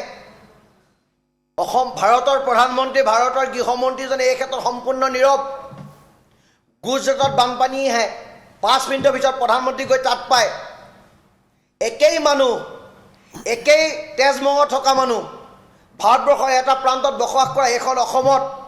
সাংঘাতিক ধৰণে মহাৰ প্ৰলয় আহিছে। তাত প্ৰধানমন্ত্ৰীজনে এটা ভাষা নাই, এষাৰ মাত নাই, গৃহমন্ত্ৰীৰ এটা কথা নাই, কোনো পেকেজ ঘোষণা কৰা হোৱা নাই, ডিজাষ্টাৰৰ কাৰণে হাজাৰ হাজাৰ কোটি টকা পইচা মুকলি কৰি দিয়া নাই। কিন্তু কিয় এই বৈষম্যতা অসমত? কিয় অসমৰ মানুহেতো এখন বিজেপি চৰকাৰ আনি দিছিলে, অসমৰ মানুহেতো ভোট দি জাতি বৰ্ণ ধৰ্ম নিবিয়াকে এখন চৰকাৰ আনি দিছে, বিজেপি হোৱাৰ সহায় সহযোগিতা কৰিছে। এতিয়া চৰকাৰ অনাৰ পাছত, চৰকাৰখন দিয়াৰ পাছত কিয় আমাক মাহীয়ে দৃষ্টিৰে চোৱা হৈছে? এই কথাটোহে আমি সুধিবলগীয়া আছে। এই কথাটোহে আমি প্ৰশ্ন কৰিছোঁ যে আমাক মাহীয়াই চকুৰে কিয় চোৱা হৈছে? কিয় কেন্দ্ৰীয় চৰকাৰে এতিয়াও হাজাৰ হাজাৰ কোটি টকাৰ পেকেজ কিয় ঘোষণা কৰা হোৱা নাই? কিয় আমাক মাহীয়াই দৃষ্টিভংগীৰে চাইছে? নে অসমখনৰ মানুহ মৰি গ'লেও দিল্লীৰ কোনো গা নলৰে? এই ধৰণৰ যি অভিযোগ উত্থাপন কৰে, অভিযোগ উঠি থাকে, সেই অভিযোগ বৰ্তমান সত্যত প্ৰমাণিত হৈছে। কাৰণ মহাপ্ৰলয়ৰ সময়ত ভাৰতবৰ্ষৰ যিজন অভিভাৱক, ভাৰতবৰ্ষৰ যিজন পিতৃ, সেই তেখেতৰ এটা নৈতিকতা আমি দেখা পোৱা নাই যে ভাৰতবৰ্ষৰ অসমৰ এই প্ৰান্তত হোৱা মহাপ্ৰলয়ৰ কাৰণে তেখেতে এটা মাত মাতিছে আৰু হাজাৰ হাজাৰ কোটি টকাৰ পেকেজ অসমলৈ প্ৰেৰণ কৰিছে। এই দুৰ্যোগ ব্যৱস্থাপনা সমগ্ৰ আৰ্মিকে আদি কৰি সকলো প্ৰেৰণ কৰা আমি কেতিয়াও দেখা নাই। আমি এটা কথা স্পষ্টকৈ জনাওঁ যে অসম চৰকাৰ তাত লাগি আছে। অসম চৰকাৰে বিভিন্ন ক্ষেত্ৰত সহায় কৰিবলৈ চেষ্টা কৰিছে, কিন্তু পৰ্যাপ্ত হোৱা নাই। বিমল বৰা ডাঙৰীয়া আদৰ্শগত পাৰ্থক্য থাকিব পাৰে, মতানৈক্য থাকিব পাৰে, কিন্তু আপোনালোকৰ চেনেলৰ মাধ্যমেদি কৈছোঁ, বিমল বৰা ডাঙৰীয়াই ৰাতি দিন ইয়াত বহি আছে, দিনক ৰাতি কৰি কান্ধত বস্তু লৈ ৰাইজৰ মাজত বিলাইছে। আমি তেখেতক ধন্যবাদ জনাইছোঁ। শিৱসাগৰ বিধায়ক অখিল গগৈ ডাঙৰীয়াক ধন্যবাদ জনাইছোঁ। নাজিৰাৰ বিধায়ক ময়ূৰ বৰগোহাঁই ডাঙৰীয়াক ধন্যবাদ জনাইছোঁ। ৰাইজৰ লগত আছে, বনাত্যৰ লগত আছে, দিনে ৰাতিয়ে কষ্ট কৰিছে। মুখ্যমন্ত্ৰী ডাঙৰীয়া সঘনাই ইয়াতে ফোন কৰি বাৰ্তা দিছে। কিন্তু যিসকল মন্ত্ৰীয়ে ইয়াত দায়িত্ব লৈ আছে, তেখেতলোকৰ ভূমিকা কি? অটহাস্য কৰি শিৱসাগৰ চৰাইদেউ জিলাৰ মানুহক বনাত্যক উপলুঙা কৰে, হাঁহি ধেমালি মাজে পাৰ কৰে। সেই মানুহবিলাক ক'ত গ'ল? দায়িত্ব লৈছে, কিন্তু শিৱসাগৰ চৰাইদেউ বনাত্যৰ কাষত তেওঁলোক ক'ত? কিয় মাত নাই তেওঁলোকৰ? এই কথা বতৰাবিলাক আছে। গতিকে অসমৰ মুখ্যমন্ত্ৰীজনে এই ক্ষেত্ৰত দৃষ্টি নিক্ষেপ কৰক যে দক্ষতাৰ ভিত্তিত মন্ত্ৰী দিয়া হৈছে নে কাৰোবাক উপহাৰ দিয়া হৈছে। সেই কথা বতৰাবিলাক আমাক লাগিব। সেই কথা বতৰাবিলাক অসমৰ মুখ্যমন্ত্ৰীয়ে চাব লাগিব। যদিও এই কথাবিলাক ৰাজনৈতিক আজি ক'বলৈ, তথাপিতো আমি কওঁ যে ৰাইজে চাই আছে, ৰাইজে দৃষ্টি নিক্ষেপ কৰিছে যে ক'ত কি হৈ আছে। এই কথা বতৰাবিলাক মুখ্যমন্ত্ৰীজনৰ দৃষ্টিগোচৰ কৰিবৰ কাৰণে আপোনাৰ মাধ্যমেদি আমি জনাইছোঁ। মই ধন্যবাদ জ্ঞাপন কৰিছোঁ বসন্ত গগৈ। মানুহৰ মাজত নিশ্চয় ক্ষোভ আছে, আপুনি যিখিনি কথা কৈছে, মানুহৰ মনত খং ক্ষোভ আছে। বিশেষকৈ যিসকল আজি ভুক্তভোগী, তেওঁলোকৰ মনত বহুত ক্ষোভ আছে, বহুত উষ্মা আছে। গতিকে তেওঁলোকৰ কথাখিনি শুদ্ধকৈ চালি জাৰি চাবই লাগিব, তেওঁলোকৰ প্ৰয়োজনবিলাক শুদ্ধকৈ চালি জাৰি চাবই লাগিব, নম্বৰ 1। নম্বৰ 2, যে আমি ইতিমধ্যেই কৈছোঁ যে যি বান্ধৰ কথা কৈ থকা হৈছে, সেই বান্ধৰ সঁচাকৈ উপস্থিতি আছেনে নাই? আমাৰ সৰজমিন তদন্তত ওলাই গৈছে যে বান্ধ নাই। তেতিয়াহ'লে বান্ধ হ'ল কিয়, কেনেকৈ হ'ল, কি কি কাৰক? সেই কাৰকসমূহত কিন্তু ৰাজ্য চৰকাৰে উঠি পৰি লাগিব লাগে। সেই কাৰকসমূহ বন্ধ কৰিবলৈ ৰাজ্য চৰকাৰে বিহিত ব্যৱস্থা গ্ৰহণ কৰিব লাগে। যাক জেললৈ পঠিয়াবলগীয়া আছে পঠিয়াওক। ইয়াৰ বাবে যোন দায়ী সকলোৰে নাম লিষ্ট কৰক। পাহাৰ খনন কোনে কৰিছিল? কয়লা খনন কোনে কৰিছিল অবৈধভাৱে? যাৰ ফল আজি 2-3খনকৈ জিলাই ভোগ কৰিবলগীয়া হৈছে। সেইখিনি কথা ৰাজ্য চৰকাৰে গুৰুত্ব সহকাৰে লওক। এইবোৰহে মূল কথা। তেওঁলোকে ঘৰ বান্ধিবলৈ এতিয়া তেওঁলোকক যিখিনি প্ৰাৰম্ভিক সামগ্ৰীৰ প্ৰয়োজন হয়, সেইখিনি যোগান ধৰক, এক্সকেভেটৰ যোগান ধৰক, বোকাখিনি তাৰ পৰা আঁতৰাই পেলাবলৈ। তাৰ পাছত তেওঁলোকে চিন্তা কৰিব পাৰে। সেই বোকাৰ ওপৰত তেওঁলোকে বিস্কুট চাউল খাব নোৱাৰে। এইখিনি কথা ৰাজ্য চৰকাৰে ভালকৈ গুণাগঠা কৰক। আমি এইটো কথা নকওঁ যে ৰাজ্য চৰকাৰে একো কৰা নাই, কৰি আছে, কিন্তু য'ত যি যেনেকৈ হ'ব লাগে ক'ৰবাত যেন হোৱা নাই, সেইখিনি কথা গুৰুত্ব সহকাৰে লৈ মুখ্যমন্ত্ৰীগৰাকীয়ে যিহেতু কৈছেই যে বান সাহায্যৰ কথা, আৰু আজি তেওঁ ইতিমধ্যেই কৈছে প্ৰাৰম্ভিক অৱস্থাত 15,000 টকা, তাৰ পাছত আৰু চিন্তা কৰিব ৰাজ্য চৰকাৰে। গতিকে আমি আশা কৰিছোঁ প্ৰেক্টিকেল কথাখিনি ৰাজ্য চৰকাৰে বা বিভিন্ন দায়িত্ববাহী বিষয়াই সেই ছবিখিনি দাঙি ধৰি এই মানুহখিনিক এই মহাবিপদৰ পৰা উদ্ধাৰ কৰাৰ বাবে এটা দিহা কৰক। নহ'লে কিন্তু আকৌ কৈছোঁ 10 কি 20 বছৰ পিছুৱাই গৈছে চৰাইদেউ শিৱসাগৰ, আৰু পুনৰ উদ্ধাৰ কৰিবলৈ কিন্তু বহু পলম লাগিব। ধন্যবাদ, শুভৰাত্ৰি।